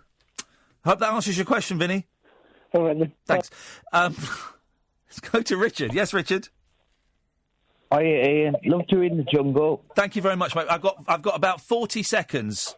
Right, I was on about the AT-M6 in Star Wars, which is the walker with the 4 legs. Yes. And my favourite bit was when Luke's got Kylo Ren. Well, hang on a minute. Don't give out any spoilers, because some people might not have seen it yet. Well, you know when he brushed his shoulder off after he got... Oh yeah. That bit was good. I enjoyed the. It was a bit Bruce Lee styley, that. Yeah, that was cool, wasn't it? But the rest of it was pony, wasn't it? No. Come on. Let's go to George. George, we've got 20 seconds. What you got for us, George? 20 seconds? Yeah. Do you want to come back tomorrow? No, well, I might do. But you might not. Ian. No, Ian. You got Ian. 10 seconds. Jack Maynard, did anyone speak about him after he left? No one knew why he left. I'll talk about it tomorrow. That's it. That's your lot. Thank you very much. Thank you, Catherine. We will be back tonight at 10. Until then, from us, ta-ta!